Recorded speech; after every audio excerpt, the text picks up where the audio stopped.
नमस्कार प्यारे साथियों। प्रथम श्रेणी अध्यापक परीक्षा का जो ये मॉडल टेस्ट पेपर है, इसको आज हम हल करने जा रहे हैं। तो देखिए, पहला प्रश्न। आज पहला प्रश्न क्या कह रहा है? गुप्त काल का गुहा मंदिर, गुप्त काल का गुहा मंदिर किसे समर्पित है?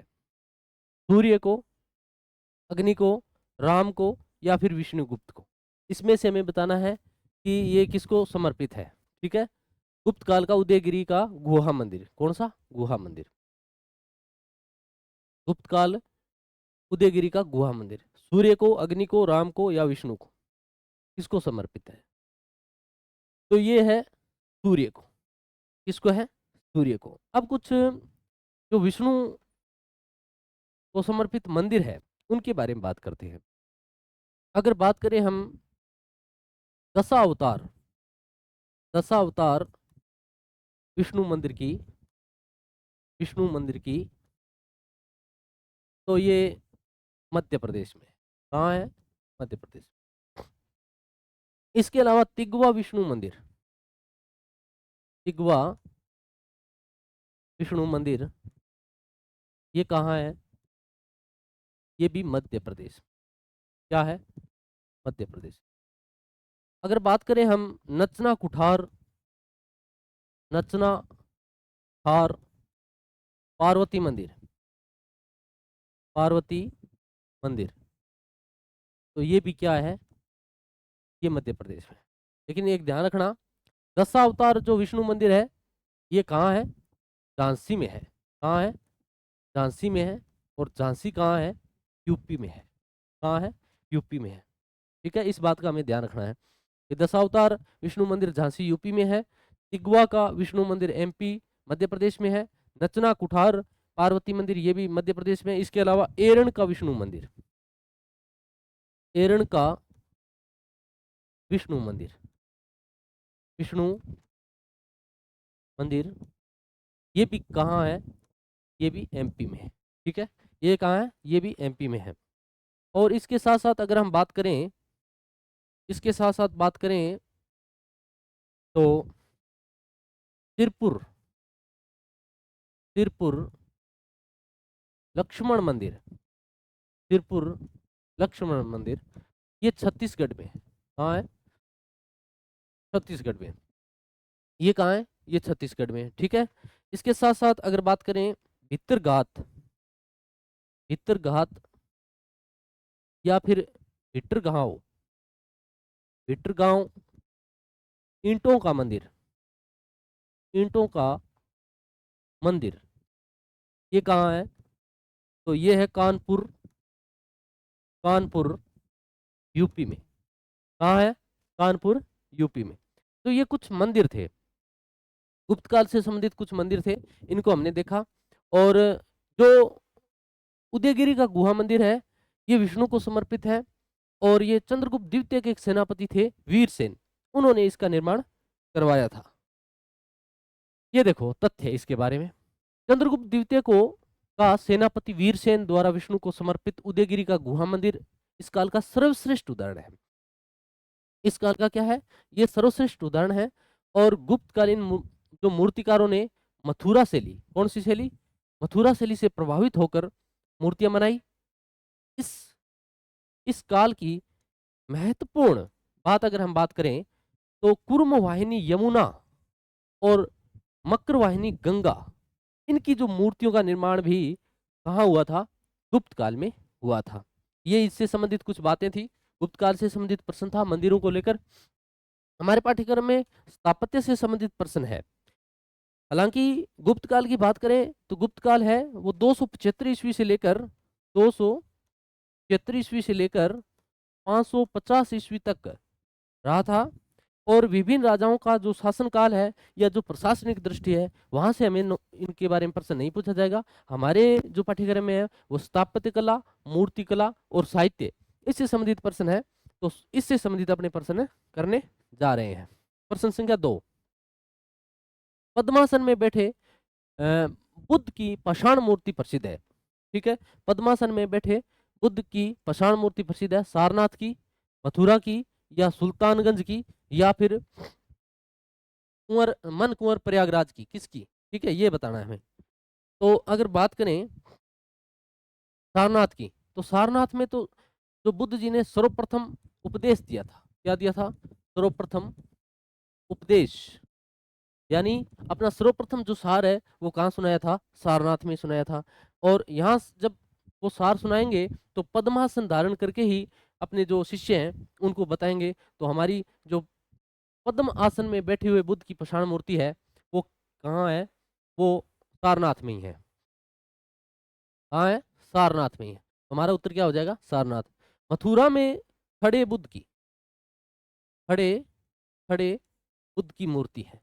खड़े बुद्ध की पाषाण मूर्ति है। कैसी मूर्ति है? खड़े बुद्ध की पाषाण मूर्ति है। ठीक है ना, खड़े बुद्ध की पाषाण मूर्ति है मथुरा में। बात करें सुल्तानगंज की, तो सुल्तानगंज की जो बात है उसकी अगर बात करें तो सुल्तानगंज में तांबे की मूर्ति, तांबे की तांबे की मूर्ति किसकी है? ये बुद्ध की, बुद्ध की बुद्ध की बुद्ध की तांबे की मूर्ति, जिसकी जो ऊंचाई है वो 7.5 फीट है, 7.5 फीट है। ये थी सुल्तानगंज की। मन कुंवर प्रयागराज, यहाँ अगर बात करें, ये बुद्ध की मूर्ति बुद्ध की बुद्ध की कुषाण काल की मूर्ति है। कुषाण काल की कुषाण काल की मूर्ति है। कुषाण काल की मूर्ति किसमें है? कुषाण काल की मूर्ति तो मन कुंवर प्रयागराज में। ठीक है, ये कुछ अन्य बातें थी अपने इसमें प्रश्न 2 से संबंधित। इसका तथ्य देखो, खड़े बुद्ध की पाषाण मूर्ति मथुरा से है, हमने देख लिया। सुल्तानगंज से बुद्ध की तांबे की मूर्ति प्राप्त हुई है, और कुषाण काल से प्रभावित बुद्ध की मान कुंवर से प्रयागराज की, ये कुषाण काल की जो मूर्ति है वो कहाँ से प्राप्त हुई है? मान कुंवर प्रयागराज से। चलिए, राजा रानी प्रकार के सिक्के किस गुप्त शासक के द्वारा चलाए गए थे? ये बहुत महत्वपूर्ण प्रश्न है कि राजा रानी के जो सिक्के हैं वो किस शासक द्वारा चलाए गए थे? हम बात करें गुप्त साम्राज्य की, हमारे जो पाठ्यक्रम में गुप्त साम्राज्य की जो है, तो गुप्त साम्राज्य की बात करें, साम्राज्य की बात करें, गुप्त साम्राज्य की बात करें, गुप्त साम्राज्य की बात करें, अगर साम्राज्य की बात करें तो क्या है? गुप्त साम्राज्य की बात करें तो 275 ईस्वी से लेकर और 500 ईस्वी तक का, 550 ईस्वी तक का जो काल है, 550 ईस्वी तक का जो काल है वो गुप्त साम्राज्य काल है। ठीक है, इसमें अगर इनका जो गुप्त साम्राज्य का जो संस्थापक था, संस्थापक की बात करें, संस्थापक, तो उसको श्रीगुप्त माना जाता है। अगर वास्तविक संस्थापक की बात करें, वास्तविक संस्थापक की बात करें तो वो है आपके चंद्रगुप्त प्रथम, चंद्रगुप्त प्रथम, चंद्रगुप्त प्रथम, वास्तविक संस्थापक की बात करें तो। लेकिन प्रश्न क्या पूछ रहा है? प्रश्न पूछ रहा है कि रानी प्रकार के सिक्के किस गुप्त काल में, किस गुप्त शासक के द्वारा चलाए गए? ठीक है, तो बात करें 2-4 जो महत्वपूर्ण है। श्रीगुप्त जो है वो संस्थापक है, श्रीगुप्त संस्थापक है। उसके बाद चंद्रगुप्त जो प्रथम है वो इसका वास्तविक संस्थापक है, और 319 ईस्वी से लेकर 350 ईस्वी तक उसका कार्यकाल है। उसके बाद समुद्रगुप्त, समुद्रगुप्त समुद्रगुप्त जिसे भारत का नेपोलियन कहा किसने? वी ए स्मिथ ने समुद्रगुप्त को नेपोलियन कहा, जिनका काल माना जाता है 350 से 375 ईस्वी, 375 ईस्वी। उसके बाद में है आपके रामगुप्त, और रामगुप्त के बाद में है चंद्रगुप्त द्वितीय, चंद्रगुप्त द्वितीय। क्योंकि रामगुप्त एक थोड़ा ही शासनकाल था, दुर्बल शासक थे, इसलिए चंद्रगुप्त द्वितीय, और ये इनका 375 ईस्वी से 415 ईस्वी, 415 ईस्वी माना जाता है। और उसके बाद में है कुमारगुप्त, कुमारगुप्त, और कुमारगुप्त है उनका जो शासन है वो 415 से 455 ईस्वी। और उसके बाद में है स्कंदगुप्त, स्कंद स्कंदगुप्त स्कंदगुप्त, और स्कंदगुप्त है वो 455 से लेकर और 467 ईस्वी तक है। हालांकि इनके शासन से संबंधित या प्रशासनिक दृष्टि से प्रश्न नहीं आएंगे, लेकिन हमें इतना पता हो कि इतने समय में ये शासक था, तो उससे संबंधित साहित्य, उससे संबंधित मूर्तियां, उससे संबंधित चित्रकला आदि हमें समझने में क्या रहेगी, जो है वो सुविधा रहेगी। इसलिए चलिए आगे, इसका क्या हो जाएगा, किसने चलाए, चंद्रगुप्त प्रथम ने। चंद्रगुप्त प्रथम ने राजा रानी के सिक्के चलाए थे और इसने लिच्छवी राजकुमारी से विवाह किया था। किससे किया था, लिच्छवी राजकुमारी से विवाह किया था, लिच्छवी राजकुमारी से विवाह किया था, लिच्छवी राजकुमारी से विवाह किया था। चलिए, गुप्त साम्राज्य का संस्थापक श्रीगुप्त को माना जाता है, किंतु वास्तविक संस्थापक चंद्रगुप्त प्रथम 319 से 350 ईस्वी को माना जाता है। और इन सिक्कों का एक तरफ राजा रानी का नाम लिखा हुआ था तथा दूसरी ओर लिच्छवी शब्द लिखा उत्कीर्ण मिलता है। ठीक है, तो ये सिक्कों की विशेषता थी। प्रश्न संख्या 4, निम्न में से कौन सी निधि, निधि का अर्थ होता है खजाना, निधि का अर्थ क्या है, खजाना, तो कौन सा खजाना गुप्त सिक्कों की सबसे बड़ी निधि मानी गई है। राजस्थान के अंदर अगर हम बात करें तो गुप्त साम्राज्य से संबंधित 2 खजाने मिलते हैं। अगर बात किया जाए कि विक्रमादित्य या चंद्रगुप्त द्वितीय से संबंधित सिक्कों का भंडार कहाँ मिला है, तो वो मिला है बागोर भीलवाड़ा से। ठीक है, कहाँ, चंद्रगुप्त द्वितीय से संबंधित अगर प्रश्न पूछा जाए, चंद्रगुप्त द्वितीय से संबंधित जो भंडार है वो कहाँ मिला है, तो वो मिला है बागोर भीलवाड़ा में। कहाँ मिला है, बागोर भीलवाड़ा में, बागोर भीलवाड़ा में। अगर पूछा जाए गुप्त साम्राज्य से संबंधित जो भंडार है वो कहाँ मिला है, तो वो मिला है बयाना भरतपुर में। कहाँ मिला है, बयाना भरतपुर में, बयाना भरतपुर में। तो ये इसका उत्तर क्या हो जाएगा, यहाँ किससे पूछ रहा है, या गुप्त सिक्कों का पूछ रहा है, न कि चंद्रगुप्त द्वितीय पूछ रहा है, तो इसका उत्तर बयाना भरतपुर हो जाएगा। चंद्रगुप्त द्वितीय के द्वारा सर्वप्रथम शकों को पराजित कर चांदी के सिक्के चलाए गए। किसके द्वारा, चंद्रगुप्त द्वितीय के द्वारा सर्वप्रथम शकों को पराजित करके क्या चलाए गए, चांदी के सिक्के चलाए गए। और चंद्रगुप्त द्वितीय के सिक्कों का भंडार बागोर भीलवाड़ा से तथा गुप्तकालीन सिक्कों का भंडार बयाना भरतपुर से मिलता है। सर्वाधिक 16 प्रकार की, कितने प्रकार की, 16 प्रकार की स्वर्ण मुद्राएं, 16 प्रकार की स्वर्ण मुद्राएं, 16 प्रकार की कितनी स्वर्ण मुद्राएं सबसे पहले किसके काल में चलाई गई थी, तो कुमारगुप्त के काल में। कब, कुमारगुप्त के काल में चलाई गई, जिसका शासन माना जाता है 415 ईस्वी से लेकर 455 ईस्वी। ठीक है, ये था हमारा दूसरा प्रश्न। तीसरा, विशुद्धि मग्ग किसकी रचना है। क्या कह रहा है ये, विशुद्धि मग्ग किसकी रचना है, क्योंकि साहित्य हमारे पाठ्यक्रम में लगाया गया है, तो साहित्य से संबंधित जो प्रश्न है कि विशुद्धि मग्ग किसकी रचना है, तो चंद्रगोमिन या कालिदास की है या शूद्र की है या फिर उद्घोष की है, इनमें से किसकी है, ये हमें बताना है। चंद्रगोमन की है, कालिदास की है। तो चंद्रगोमन की बात करें तो चंद्रगोमन का तो चंद्र व्याकरण है। क्या है, चंद्र व्याकरण है, चंद्र व्याकरण है, ये रचना है चंद्र व्याकरण का तो। और कालिदास एक प्रकांड विद्वान थे, संस्कृत के बहुत बड़े विद्वान थे, गुप्त काल के बहुत बड़े नवरत्नों में एक थे कालिदास। तो कालिदास की भी बात करेंगे हम, लेकिन शूद्रक, शूद्रक का जो रचना है उसका नाम है मृच्छकटिकम, मृच्छकटिकम, मृच्छकटिकम। मृच्छकटिकम का क्या अर्थ होता है, मृच्छकटिकम का अर्थ होता है मिट्टी की खिलौने गाड़ी, मिट्टी की खिलौना गाड़ी, मिट्टी की खिलौना गाड़ी। ठीक है, ये संबंधित, ये मृच्छकटिकम किसकी रचना है, शूद्रक की है।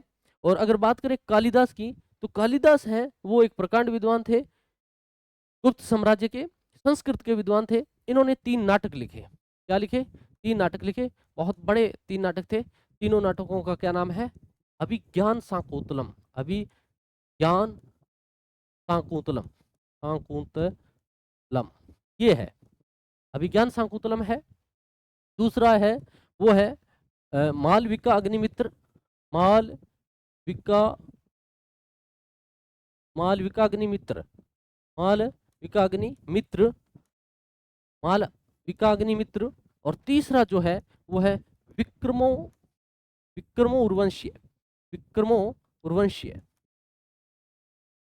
विक्रमो उर्वश्यम। ये 3 नाटक लिखे और 2 इन्होंने क्या लिखा, महाकाव्य लिखा। क्या लिखा, 2 इन्होंने महाकाव्य लिखे। 2 क्या लिखे इन्होंने, महाकाव्य लिखा। महाकाव्य कौन से लिखे वो देखो आप, महाकाव्य इन्होंने लिखे रघुवंशम, रघुवंशम और कुमार संभव, कुमार संभव, ये 2 इन्होंने क्या लिखे, महाकाव्य लिखे। ठीक है, ये महाकाव्य थे। और उसके बाद इन्होंने क्या लिखा, उसके बाद में इन्होंने लिखा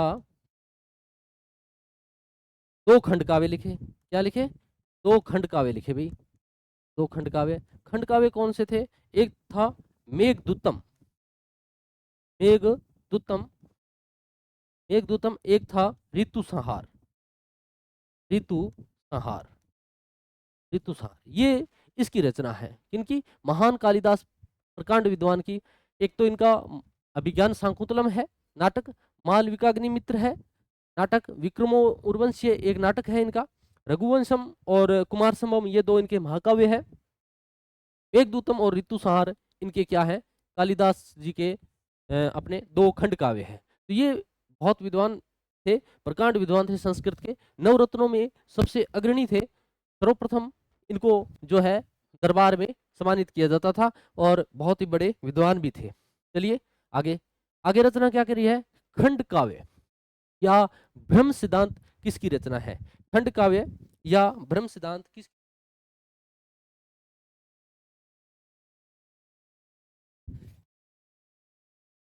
तो खंड काव्य या ये चंद्रगोमिन, कालिदास, शूद्र, शूद्रक या ब्रह्मगुप्त। चंद्रगोमिन का हमने देख ही लिया, क्या है, चंद्र व्याकरण है। क्या है, चंद्र व्याकरण, बहुत ही महत्वपूर्ण है यह रचना, चंद्र व्याकरण। कालिदास की रचनाएं देखी हमने, शूद्रक का मृच्छ कट्टिकम, मृच्छ मृच्छ कट्टिकम बहुत महत्वपूर्ण है ये भी रचना। और शूद्रक की देख ली, कालिदास की देख ली, तो इसका उत्तर क्या हो जाएगा, इसका उत्तर होएगा ब्रह्मगुप्त। क्या, ब्रह्मगुप्त। खंड काद्यम और खाद्यकम और ब्रह्म सिद्धांत किसका है, ब्रह्मगुप्त का है। भीनमाल राजस्थान में जन्मे गणितज्ञ ब्रह्मगुप्त, ये गणितज्ञ थे, बहुत बड़े विद्वान थे। गुरुत्वाकर्षण के सिद्धांत का प्रतिपादन करते हुए बताया कि पृथ्वी सभी वस्तुओं को अपनी ओर क्या करती है, अपनी ओर आकर्षित करती है। ये किसने बताया, ब्रह्मगुप्त भाई साहब ने बताया। चलिए आगे प्रश्न आ गया है, शैक्षिक प्रबंधन के उद्देश्य के संबंध में, ये शैक्षिक प्रबंधन से संबंधित प्रश्न आए हैं। तो अब देखो आप, शैक्षणिक संस्थान के पूर्व निर्धारित उद्देश्यों की प्राप्ति हेतु शिक्षा व्यवस्था को सुनियोजित रूप से संचालित करना, क्या इसका सत्य कथन बताना है, क्या बताना है, सत्य कथन बताना है कि शैक्षणिक संस्थान के जो पूर्व निर्धारित उद्देश्य होते हैं, पहले से निर्धारित जो उद्देश्य होते हैं, क्या उनको प्राप्त प्राप्त करने के लिए शिक्षा व्यवस्था को सुनियोजित रूप से संचालित करना चाहिए। क्या लग रहा है आपको, ये बात सही है। शिक्षण प्रक्रिया को समाज राष्ट्र के आदर्श मानदंड व आवश्यकताओं को अनुसार संचालित करना चाहिए, यानी समाज व राष्ट्र के आदर्शों के अनुसार संचालित करना चाहिए। क्या क्या लगता है आपको, बच्चों का सर्वांगीण विकास करना ताकि वह देश के उपयोगी व आदर्श नागरिक बन सके, क्या ये बात सही है। समय पर कार्य संपादित करना, कार्य संतुष्टि में वृद्धि करना, अंतर्व्यक्तिक संप्रेषण में सुधार करना, क्या ये सारी बातें सही है। कूट से हमें सत्य बताना है।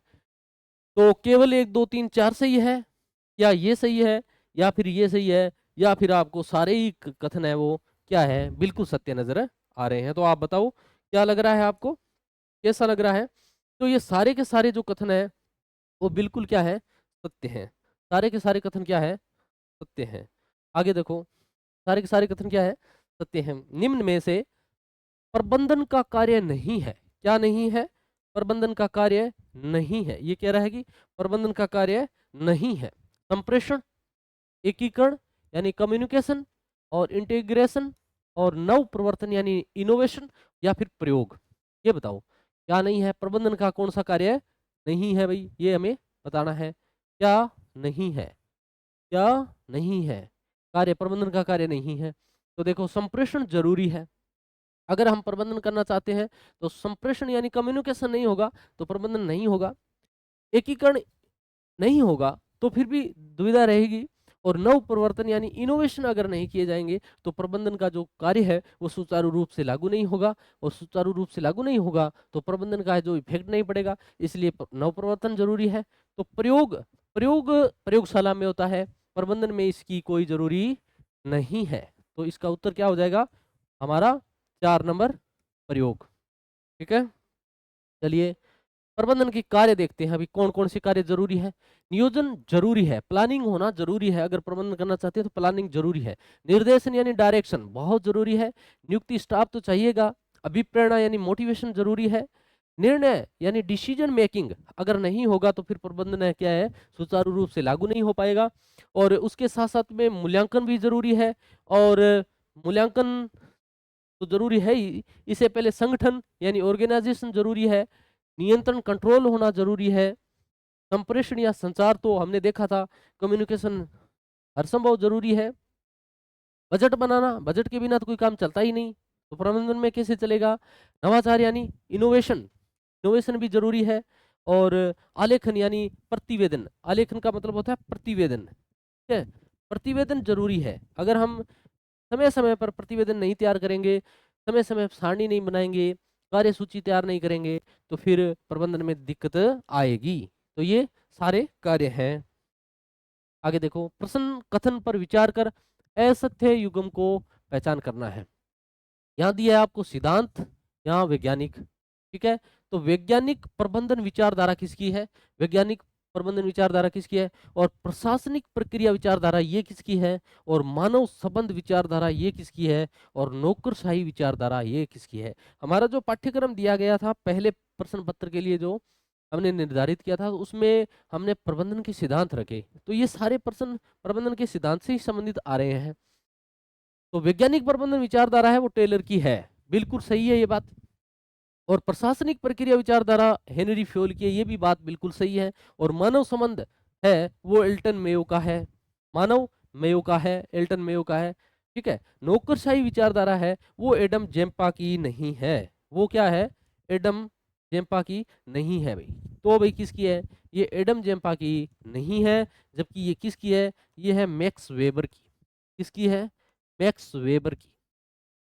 इस बात का हमें ध्यान रखना पड़ेगा कि किसकी है नौकरशाही, ये है मैक्स वेबर की। ठीक है, नौकरशाही विचारधारा किसकी है, मैक्स वेबर की है। अधिकारी तंत्र प्रतिमान भी बोल देते हैं इसको, या इसको नौकरशाही प्रतिमान भी बोल देते हैं। अधिकारी तंत्र प्रतिमान या नौकरशाही प्रतिमान। ब्यूरोक्रेसी शब्द का सर्वप्रथम प्रयोग 1945 में विसेंट डी गोर्नी ने किया था। ठीक है, तो ये गौर करने योग्य बात है, गौर करने योग्य बात है कि किसने प्रयोग किया। ब्यूरोक्रेसी शब्द का सर्वप्रथम प्रयोग किसने किया, गोर्नी ने किया, ये गौर करने योग्य बात है। और ब्यूरोक्रेसी है उसको क्या कहते हैं, नौकरशाही कहते हैं। तो हम ये भी कह सकते हैं कि नौकरशाही का सर्वप्रथम प्रयोग, नौकरशाही शब्द का सर्वप्रथम प्रयोग, सर्वप्रथम प्रयोग, सर्वप्रथम प्रयोग किसने किया, तो वो किया गोर्नी ने। किसने किया, वो किया गोर्नी ने। तो ये गोर्नी का था, हमने देखा किसने किया ब्यूरोक्रेसी शब्द का प्रयोग, वो किया गोर्नी ने।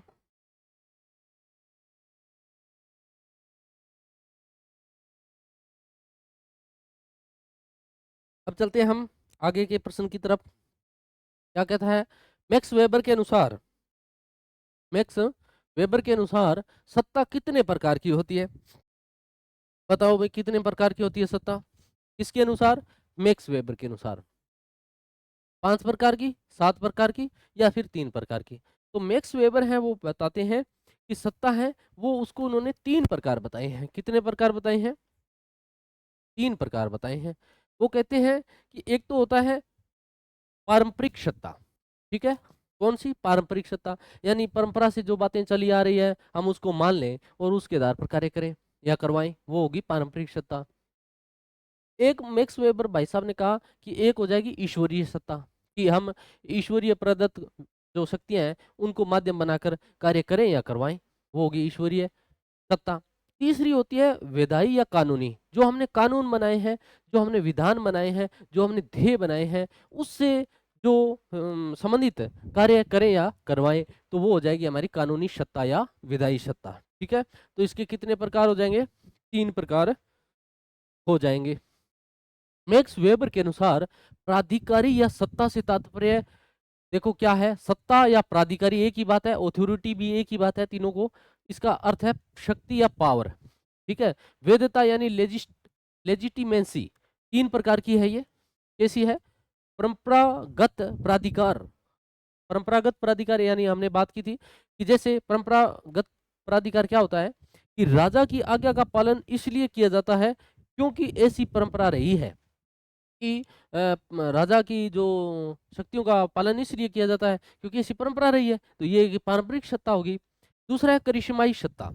करिश्माई सत्ता में क्या होता है कि ईश्वर प्रदत्त शक्तियों द्वारा करिश्माई नेतृत्व वाला व्यक्ति अन्य व्यक्तियों से आदेश की पालना करा सकता है, यानी ईश्वर प्रदत्त शक्तियों का माध्यम बनाकर किसी से व्यक्ति से कार्य करवाया या किया जा सकता है। वैधानिक या कानूनी, देखो विधान या कानून बनाकर निर्धारित समय पर निर्धारित व्यक्तियों से निर्धारित कार्य करवाया जा सकता है। ये हमारा सही हो गया, तीनों ही बातें। तो 3 सत्ता ये मैक्स वेबर की हो गई है। तीनों सत्ता ये किसने दी है? ये तीनों सत्ता, जो 3 सत्ता बताई है, ये 3 सत्ता किसने बताई है? ये बताई है मैक्स वेबर ने। ये ध्यान रखेंगे आप, मैक्स वेबर ने बताई है। किसने बताई है? तो मैक्स वेबर ने बताई है।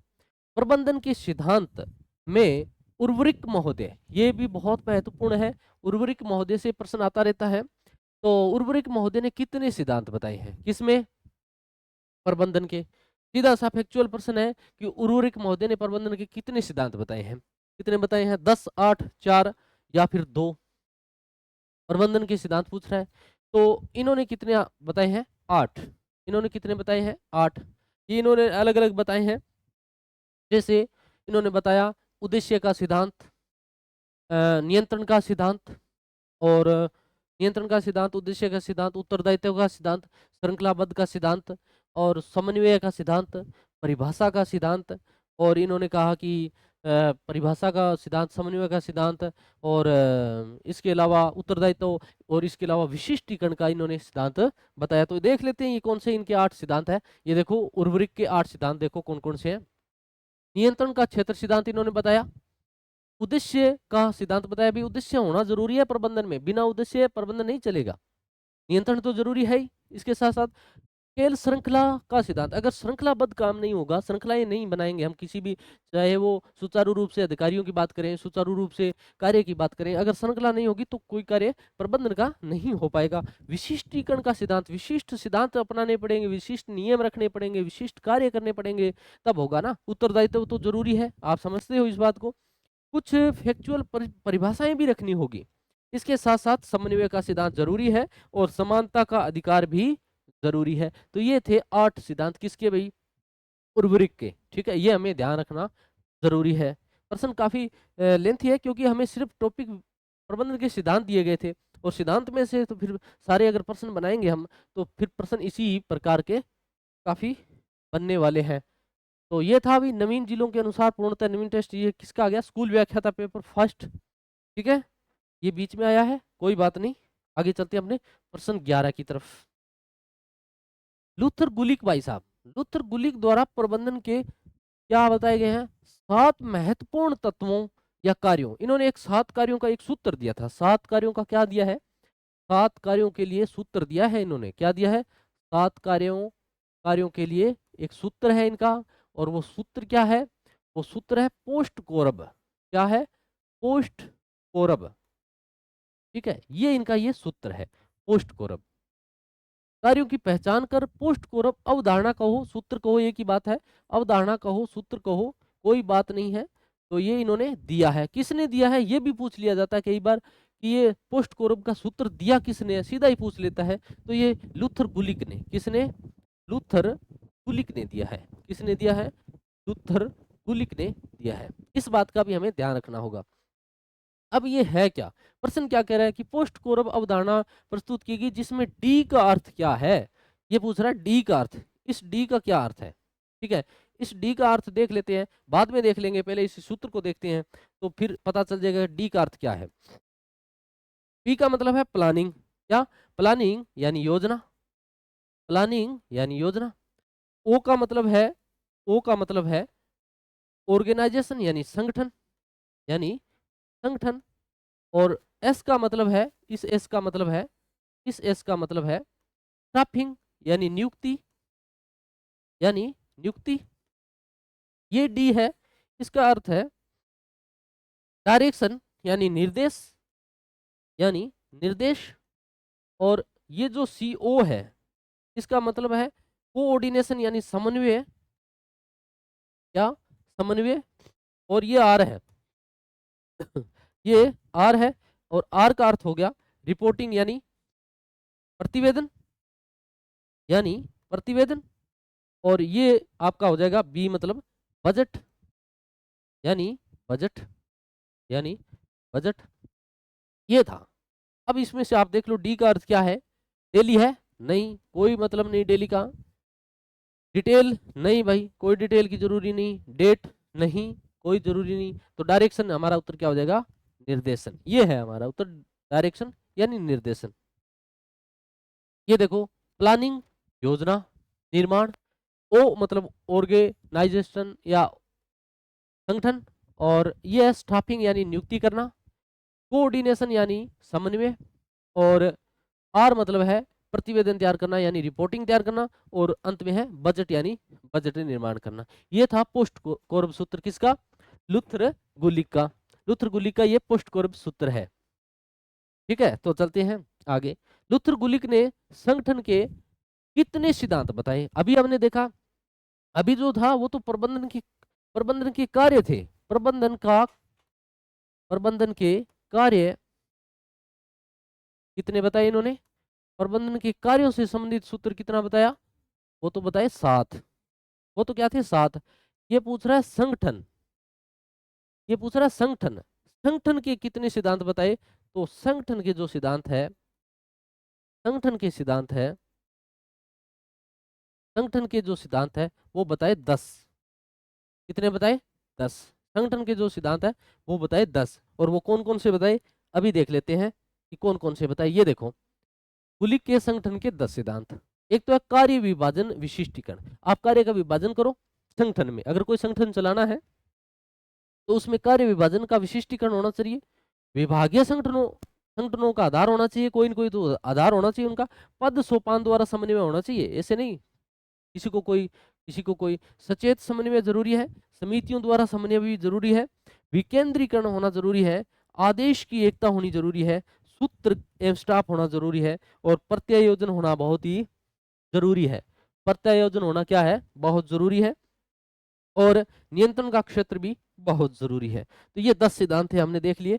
ये देखो आगे प्रश्न संख्या 13। लूथर गुलिक की 4P अवधारणा कौन सी? 4P अवधारणा, 4P अवधारणा कौन सी है? तो ठीक है, कौन सी है देख लेते हैं। उसमें शामिल नहीं है। अब देखो इसमें 4 तो अगर ये ऑप्शन दिए हुए हैं तो आप मान के चलो, ये आप मान के चलो कि ये चारों ही होंगे, लेकिन इसमें से एक गलत है। एक गलत है, वो कौन सा है वो देखना है हमें। देखो, पर्पस उद्देश्य बिल्कुल सही है, इसमें होगा। प्रोसेस प्रक्रिया भी इसी का भाग है। प्रोसेस प्रक्रिया भी इसी का भाग है। प्रश्न यानी व्यक्ति भी इसमें जरूरी है। ठीक है, तो इसमें क्या जरूरी नहीं है? तो इसमें ये पेलेस गलत है। क्या है? ये गलत है, ये नहीं होगा। तो यहाँ क्या होगा? प्लीज कृपया ये नहीं है। जबकि यहाँ चौथा क्या हो जाएगा?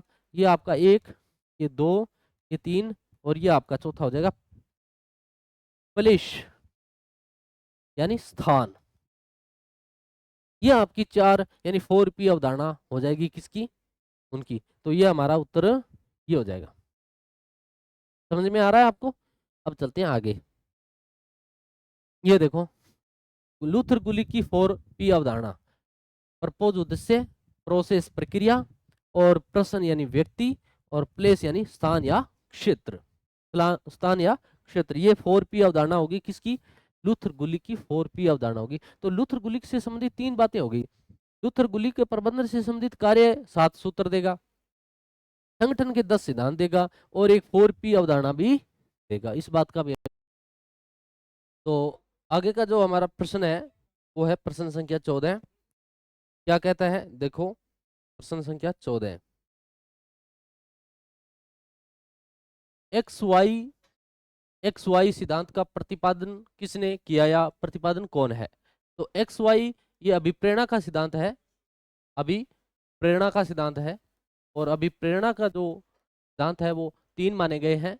एक है उपलब्धि, एक है आवश्यकता आवश्यकता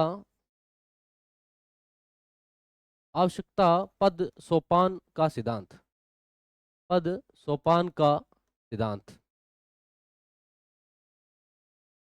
दूसरा है एक्स वाई का सिद्धांत, एक्स वाई का सिद्धांत।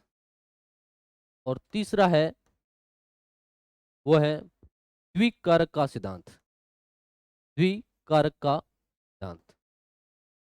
ये है अभिप्रेरणा के 3 सिद्धांत।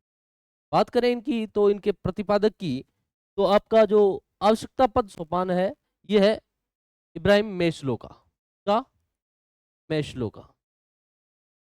दूसरा जो एक्स वाई का जो सिद्धांत है वो है आपके का मेक ग्रेगर का, मेक ग्रेगर का। और जो तीसरा द्विकारक सिद्धांत है वो है आपका हर्जबर्ग का, इसका हर्जबर्ग का। तो ये 3 सिद्धांत है अभिप्रेरणा के। तो उस अभिप्रेरणा में ये पूछ रहा है कि एक्स वाई सिद्धांत का प्रतिपादन किसके द्वारा किया गया? तो हमने देखा कि एक्स वाई का सिद्धांत किसने दिया है, वो दिया है मेक ग्रेकर ने। किसने? मेक ग्रेकर ने। हमारा उत्तर क्या हो जाएगा? 4 नंबर, मेक ग्रेकर। आगे प्रश्न संख्या 15, थोड़ी सी व्याख्या है। तथ्य देखो, अभिप्रेरणा के मुख्यतः 3 सिद्धांत बताए गए हैं। मेस्लो का है आवश्यकता पद सोपान, मेक ग्रेकर का एक्स वाई सिद्धांत और हर्जबर्ग का जो है द्विकारक सिद्धांत। ये कुछ बताएंगे हैं। अब इसमें हम देखेंगे कि एक्स का मतलब क्या है, वाई का मतलब क्या है। जो मेक ग्रेगर भाई साहब है ये कहते हैं कि एक्स सिद्धांत के प्रबंधन के अनुसार व्यक्ति को मूल स्वभाव है, एक्स है वो मूल स्वभाव है। इसमें क्या है, वह काम करना पसंद नहीं करता। कोई भी व्यक्ति है काम करना पसंद नहीं करता तो वो एक्स के सिद्धांत में रखा जाएगा। अतः उसे नियमों द्वारा कड़ाई से नियंत्रित करना चाहिए। यानी व्यक्ति का मन तो नहीं करता लेकिन नियमों और जो विधि विधान से उसे करवाया जा सकता है। दूसरा वाई जो सिद्धांत है वो कहता है कि प्रबंधन के अनुसार व्यक्ति को बाहर से निर्देशन की आवश्यकता नहीं पड़ती। इसमें व्यक्ति सेल्फ मोटिवेशन होता है, इसमें आंतरिक अभिप्रेरणा होती है और आंतरिक अभिप्रेरणा के कारण व्यक्ति खुशी से प्रसन्नता से किसी कार्य को करने की इच्छा रखता है। तो वो किस में आ जाएगा? वो आ जाएगा आपका वाई के अंदर। ठीक है, चलिए प्रश्न संख्या 15, प्रश्न संख्या 15, अभिप्रेरणा का द्विकारक सिद्धांत, अभिप्रेरणा का द्विकारक सिद्धांत।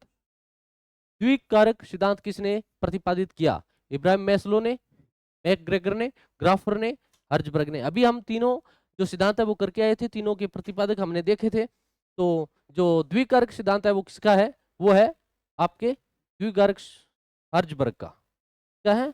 हर्जबर्ग का। दो कारक होते हैं इसमें, कौन कौन से? एक आंतरिक कारक होता है, एक बाहरी कारक होता है। आंतरिक कारक में व्यक्ति क्या होता है कि सेल्फ अभिप्रेरित होता है, वो किसी बाहरी अभिप्रेरणा का उद्घोतक नहीं होता है, वो स्वयं प्रसन्न मुद्रा में कार्य करने की चाहता है। और दूसरा है बाहरी कारक, इसमें बाहरी मोटिवेशन होता है, अनुशासन नियम इनमें बंद कर व्यक्ति कार्य करने को मजबूर होता है। तो आगे चलते हैं हम प्रश्न संख्या 16 में। हर्जबर्ग का द्विकारक सिद्धांत, ये तथ्य है। पहले 15 की व्याख्या थोड़ी। किसी संगठन में व्यक्ति को 2 कारक प्रभावित करते हैं। 2 कारक क्या करते हैं? प्रभावित करते हैं। बाहरी कारक जो व्यक्ति की असंतुष्टि का कारण है, बाहरी कारण होता है उससे व्यक्ति क्या होता है, ज्यादातर असंतुष्ट रहता है। और आंतरिक अभिप्रेरणा का कारक जो व्यक्ति को संतुष्टि प्रदान करता है, जैसे पहचान हो, आत्मिक सुख हो। अगर व्यक्ति पहचान के लिए कार्य कर रहा है, आत्मिक सुख के लिए कार्य कर रहा है, तो उसे आंतरिक अभिप्रेरणा प्रभावित करेगी। अगर व्यक्ति नियमों और कायदों में रहकर ही कार्य कर रहा है, कार्य करने का उसका मन नहीं है लेकिन मजबूरन नियमों और शर्तों के बाध्यता से उसे करना पड़ता है, तो वो बाहरी अभिप्रेरणा है। ठीक है, चलिए आगे प्रश्न संख्या 16, मनोविज्ञान जीव जंतुओं का, ये एक फैक्चुअल प्रश्न है, परिभाषिक प्रश्न है। और ये परिभाषा पूछ रहा है कि किसने क्या कहा है। मनोविज्ञान जीवित जीव जंतुओं के बर्ताव का धनात्मक विज्ञान है। कैसा विज्ञान है? धनात्मक विज्ञान है। ये कथन किसका है? ये कथन पूछ रहा है सर विलियम मैकडूगल का है, या सर फ्रांसिस डाल्टन का है, या मैक्स वर्दाइमर का है, या फिर वाटसन का है, किसका है? तो ये जो कथन है वो है विलियम मैकडूगल का। किसका है? विलियम मैकडूगल का। अब इसमें देखो आप तथ्य यही आ गया, अधिगमकर्ता के विकास को किशोर अधिगमकर्ता में मैकडूगल ने 14 मूल प्रवृत्तियां बताई। कितनी बताई? ये प्रश्न पूछा जाता है, और ये रीट 2015 की जो एग्जाम था उसमें भी पूछ लिया गया था कि कितनी मूल प्रवृत्ति बताई है, तो मूल प्रवृत्ति बताई है 14। ठीक है, चलिए आगे। प्रश्न संख्या 17, निम्न में से कौन सा शिक्षण का चर नहीं है? तो शिक्षण के कितने चर माने गए हैं? शिक्षण के 3 चर माने गए हैं। शिक्षण के कितने चर माने गए हैं? 3 चर माने गए हैं। एक होता है शिक्षक, दूसरा है शिक्षार्थी, शिक्षार्थी, और तीसरा है पाठ्यचर्या या पाठ्यक्रम, पाठ्यचर्या या पाठ्यक्रम, पाठ्यक्रम। ठीक है, तो अब आप इसमें से देख लो कौन सा नहीं है, कौन सा नहीं है। ये 3 चर है, तो इसमें से ये जो माता पिता है ये शिक्षण का चर नहीं है। प्रश्न संख्या 18 है, मनोविज्ञान शिक्षक को अनेक धारणाएं और सिद्धांत प्रदान करके उसकी उन्नति में योग देता है। ये भी एक परिभाषा से संबंधित प्रश्न है। मनोविज्ञान में प्रश्न ये एक परिभाषा पूछा गया है कि किसका है ये? कोलसेनी का है, क्रो एंड क्रो का है, या फिर फादर गोल्ड का है, या फिर कुप्पुस्वामी का है। 4 विद्वान दिए गए हैं, इनमें से एक विद्वान की ये परिभाषा है। क्या कहती है परिभाषा? ये कहता है शिक्षक को अनेक धारणाएं, शिक्षक को अनेक धारणाएं और सिद्धांत, यानी शिक्षक को अनेक धारणाएं और सिद्धांत का योग कौन कर रहा है? कुप्पुस्वामी। कौन? कुप्पुस्वामी। हमें याद रखना है क्या? कुप्पुस्वामी। चलिए आगे, क्वेश्चन संख्या है 19, मनोविज्ञान के किस संप्रदाय को वस्तुनिष्ठ तथ्यों पर आधारित अध्ययन करने की बात कही गई है? ये कह रहा है कि मनोविज्ञान के कौन सा ये संप्रदाय है जो वस्तुनिष्ठ तथ्यों पर आधारित अध्ययन करने की बात करता है। ठीक है, ये पूछ रहा है। तो मनोविश्लेषणवाद, संज्ञानवाद, व्यवहारवाद, या फिर संरचनावाद। देखिए संज्ञानवाद ये अलग है, संरचनावाद ये भी अलग है, व्यवहारवाद ये भी अलग है, मनोविश्लेषणवाद ये भी अलग है। तो इसमें जो है वो आपका कौन सा आ जाएगा? ये व्यवहारवाद आ जाएगा। क्या आएगा? व्यवहारवाद। व्यवहारवाद के प्रतिपादन की बात करें तो जेबी वाटसन है। कौन है? जेबी वाटसन। ये अमेरिका के थे विद्वान। मूल व्यवहारवादी कौन है? बी.एफ. स्किनर, जिन्होंने क्रिया प्रसूत का सिद्धांत दिया था। आगे, संरचनावाद व प्रकार्यवाद विरोध में इसकी स्थापना हुई थी। अब ये क्या कह रहा है कि संरचनावाद और प्रकार्यवाद जिसका जो प्रतिपादक है विलियम जेम्स को माना जाता है, उसके अगेंस्ट ये आता है व्यवहारवाद। इसकी स्थापना कौन करता है? जेबी वाटसन। ठीक है, तो चलिए आगे। आगे का प्रश्न क्या कहता है? प्रिंसिपल ऑफ साइकोलॉजी पुस्तक के लेखक, ये बहुत एक प्रचलित पुस्तक है, कई बार इस पुस्तक को पूछा भी गया है। 2016 की जो ग्रेड 2 परीक्षा थी उसमें भी इसको पूछा गया था। तो प्रिंसिपल ऑफ जो साइकोलॉजी पुस्तक है इसके प्रतिपादक कौन है? जॉर्डन एंडरसन, या वुंट, या फिर विलियम जेम्स। अभी हमने थोड़ी देर पिछले प्रश्न में बात की थी कि जो प्रकार्यवाद है उसके जनक कौन थे? विलियम जेम्स थे। तो ये प्रचलित पुस्तक भी किसकी है? विलियम जेम्स की है। ये भी हमें ध्यान रखना है। चलिए आगे, प्रश्न संख्या 21, प्रश्न संख्या 21, तथ्य देखो इसका। विलियम जेम्स 1842 से लेके 1910 का जन्म न्यूयॉर्क शहर अमेरिका में एक धनी प्रतिभाशाली परिवार में हुआ था। विलियम जेम्स को प्रकार्यवाद का एक अग्रदूत माना जाता है। प्रकार्यवाद का अग्रदूत या जो संस्थापक कौन है? वो है विलियम जेम्स। प्रकार्यवाद इसको कार्यवाद भी कहते हैं, और इसके प्रतिपादक कौन है? विलियम जेम्स है। यह संप्रदाय 2 प्रकार के उत्तरों की तलाश करता है। कौन कौन से 2 प्रश्न कौन से हैं? कि व्यक्ति क्या करते हैं और व्यक्ति क्यों कोई व्यवहार करते हैं। क्योंकि व्यवहार पर जो हमारा शिक्षा मनोविज्ञान या मनोविज्ञान वो किस पर टिका है? व्यवहारवाद पर। और व्यवहारवाद के जनक कौन है? वाटसन। और ये 2 प्रश्न करता है। क्यों? क्योंकि व्यक्ति क्या करते हैं और व्यक्ति क्यों कोई व्यवहार करते हैं। ये प्रश्न से संबंधित है, इसलिए इसका नाम क्या रह गया? प्रकार्यवाद या फिर कार्यवाद। ठीक है, आगे चलिए। प्रश्न संख्या 21 मनोविज्ञान ने शिक्षा को बना दिया है। क्या बना दिया है?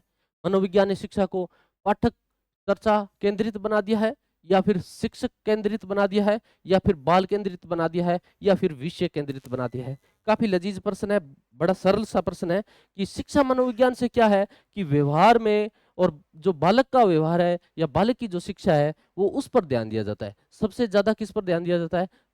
जो शिक्षा मनोविज्ञान है या मनोविज्ञान है, तो उसने इसको बाल केंद्रित बना दिया है। क्या बना दिया है? बाल केंद्रित बना दिया है। इसको बनाया है बाल केंद्रित। देखो, मनोविज्ञान की शिक्षा में उपयोगिता, यहाँ से हमें इसकी उपयोगिता भी पता चल जाएगा। हमारे फर्स्ट ग्रेड के जो पाठ्यक्रम में ये मनोविज्ञान की उपयोगिता से एक जो निर्देश है वो भी अंकित किया गया है, इसलिए यहाँ से एक प्रश्न बनने की पूरी पूरी संभावना है। तो आज हम क्यों ना इसकी थोड़ी सी उपयोगिता देख लेते हैं। एक तो ये बाल केंद्रित शिक्षा है। मनोविज्ञान से क्या हो जाती है? शिक्षा है वो पूरी की पूरी बाल केंद्रित हो जाती है। ठीक है। शिक्षण विधियों में क्रांति, शिक्षण विधियों में नवाचार होंगे, इनोवेशन किए जाएंगे। पाठ्यक्रम का नया रूप, बिल्कुल घिसा पिटा वही परंपरागत पाठ्यक्रम इसमें नहीं, इसमें नवाचार किए जाते हैं और नई शिक्षण विधियों को अपनाया जाता है। सहायक सामग्रियों का प्रयोग, एक सहायक सामग्रियों का प्रयोग, अभी देखो टेक्निकल है, इसमें सब कुछ सहायक सामग्रियों के माध्यम से, देखो अभी कलर बोर्ड है, प्रिंटेड है अलग अलग रंगों में, तो ये सारी सहायक सामग्रियों में आती है और इससे रुचिकर होता है। अध्ययन शिक्षण क्या होता है? रुचिकर होता है। अधिगम प्रक्रिया में सुधार, अधिगम प्रक्रिया में सुधार तो है ही। संपूर्ण व्यक्तित्व का विकास, इस पर भी ध्यान दिया जाएगा। व्यक्तिगत विभिन्नताओं के अनुसार शिक्षा दी जाएगी। वो पहले जैसी बात नहीं है सभी को एक भाषा में लपेटते हैं, ऐसा नहीं है। हर व्यक्ति का अलग अलग होता है, इसलिए प्रत्येक व्यक्ति की उसकी विभिन्नता के अनुसार उसको पढ़ाया जाए। सहगामी क्रियाओं पर बल भी दिया जाए, यानी खाली ये नहीं है पढ़ाना पढ़ाना है, इसके अलावा सहगामी क्रिया, खेल कूद प्रतियोगिताएं, अन्य जो शारीरिक प्रतियोगिताएं और भी होती है, इनकी ओर भी ध्यान दिया जाए, ये कहता है शिक्षा मनोविज्ञान। शिक्षक संबंधों में बदलाव, ये भी किया जाएगा। शिक्षक और शिक्षार्थी में जो है वो आंतरिक संबंध होना चाहिए, एक सहचर का संबंध होना चाहिए, एक साथी या यूं कहें कि मित्रता का स्वभाव या भाव होना चाहिए, किसमें? शिक्षक और शिक्षार्थी में। चलिए, ये थी शिक्षा मनोविज्ञान की उपयोगिता। प्रश्न संख्या 22, मनोविज्ञान की निम्न शाखाओं में से अनुप्रयुक्त मनोविज्ञान क्या है? अनुप्रयुक्त मनोविज्ञान कौन सा है? अनुप्रयुक्त का मतलब है क्या? Applied question. कौन सा? अप्लाइड, अप्लाइड यानी व्याख्यात्मक या व्याख्यात्मक, व्याख्यात्मक यानी शिक्षा मनोविज्ञान क्या कहता है कि जो है आपको कोई भी तथ्य दिया जाए उसका व्याख्यात्मक अध्ययन किया जाए, वस्तुनिष्ठ नहीं, ऑब्जेक्टिव नहीं, यानी सिर्फ तथ्य पर चले हम, ऐसा मनोविज्ञान नहीं कहता। तथ्य पर चलना होगा वो एक रटने वाली बात हो जाएगी। अब देखो परिभाषा है, हमें रटना पड़ता है, किसी भी तरह की परिभाषा हो, साइको में हो, पॉलिटिकल में हो, ज्योग्राफी में हो, लगभग साइको परिभाषा को रटना पड़ता है। तो परिभाषा जो फैक्चुअल पर्सन होते हैं उसको रटना पड़ता है, लेकिन जो अप्लाइड होगा, व्याख्यात्मक होगा, उसको उस टॉपिक को समझना पड़ेगा। इसलिए ये कह रहा है कि मनोविज्ञान निम्न शाखाओं में से अनुप्रयुक्त या मनोविज्ञान का कौन सा है, यानी सामान्य मनोविज्ञान या प्रयोगात्मक मनोविज्ञान या तुलनात्मक मनोविज्ञान या फिर शिक्षा मनोविज्ञान। देखिए, शिक्षा मनोविज्ञान है वो बिल्कुल क्या है? अप्लाइड मनोविज्ञान है और इसको व्याख्या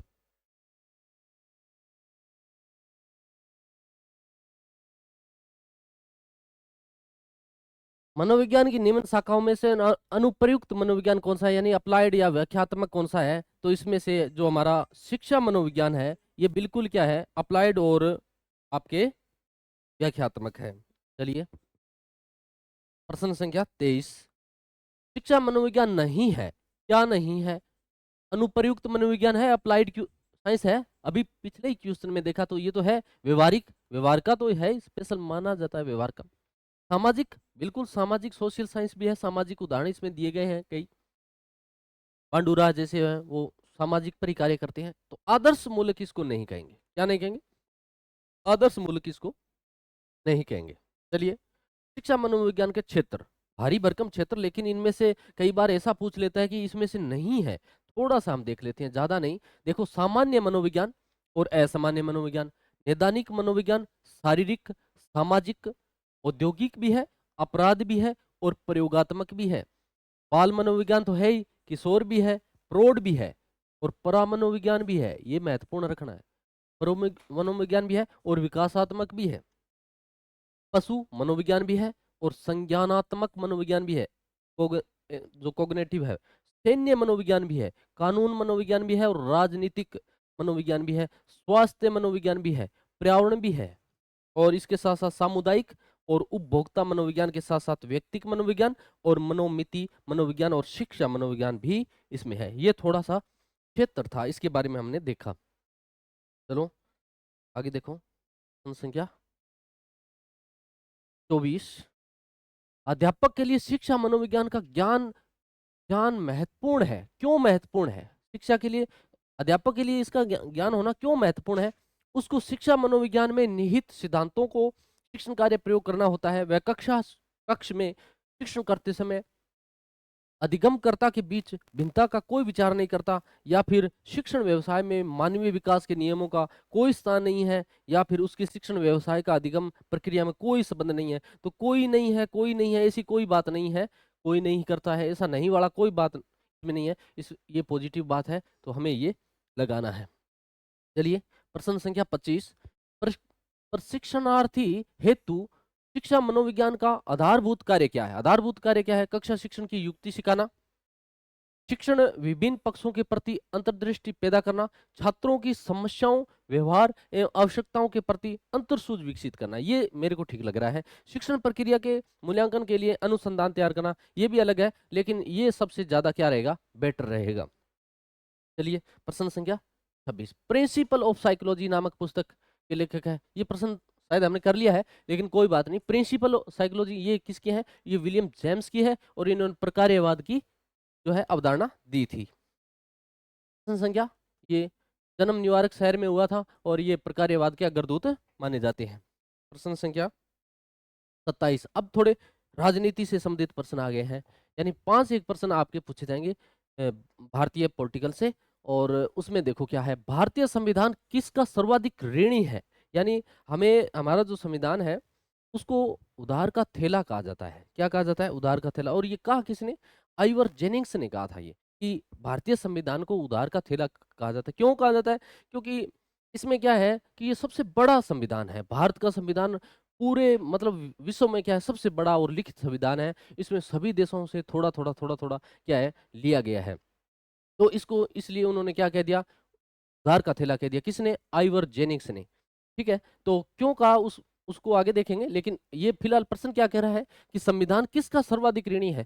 क्या स्विट्जरलैंड का है, या फिर भारत शासन अधिनियम 1935 का, या अमेरिका का संविधान, या फिर कनाडा का संविधान? देखिए, कनाडा के संविधान से ही बहुत सारी बातें हमारे संविधान में ली गई है, अमेरिका के संविधान से भी ली गई है, लेकिन ये कह रहा है कि सर्वाधिक किसका ऋणी है, तो वो जो भारत शासन अधिनियम 1935 है ना, उसका ज्यादा है, क्योंकि लगभग उसी पर इसका आधारभूत ढांचा टिका हुआ है। वहीं से काफी बातें ली गई है, और लगभग उसी को बड़ा रूप करके थोड़ा थोड़ा इधर उधर से लेके भारतीय संविधान का जो निर्माता हमारे जो थे भीमराव अंबेडकर साहब, उन्होंने ये ऐसा किया।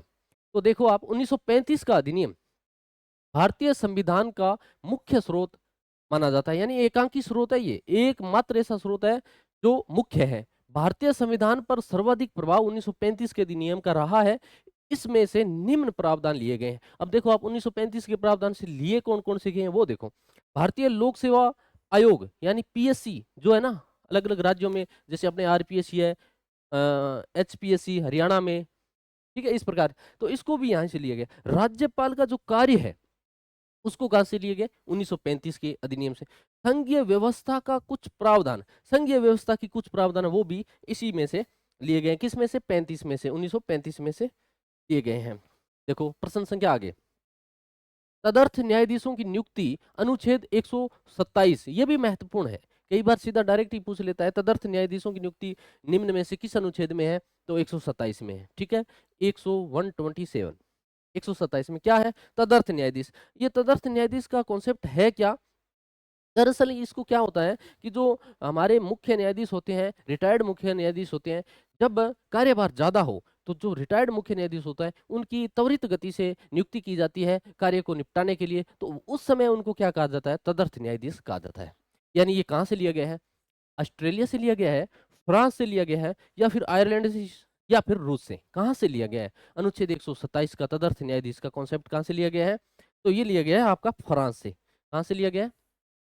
फ्रांस से। देखो भाई, फ्रांस से भी बहुत सारी गणराज्य का जो कॉन्सेप्ट है वो भी फ्रांस से लिया गया। अभी पीछे जो हमारे 26 जनवरी गणतंत्र दिवस पर जो फ्रांस के राष्ट्रपति भी आए थे, क्यों? क्योंकि गणराज्य का जो कॉन्सेप्ट है वो भी वहां से ही लिया गया है, फ्रांस से लिया गया है। चलो देखो,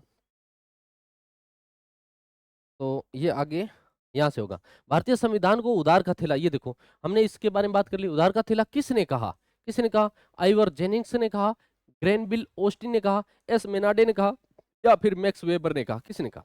पहले बात कर चुके हैं, फैक्चुअल पर्सन है, आइवर जेनिंग्स ने ये बात कही। ठीक है, आइवर जेनिंग्स ने और क्या कहा ये थोड़ा देख लेते हैं अभी, और क्या कहा पहले जानते हैं।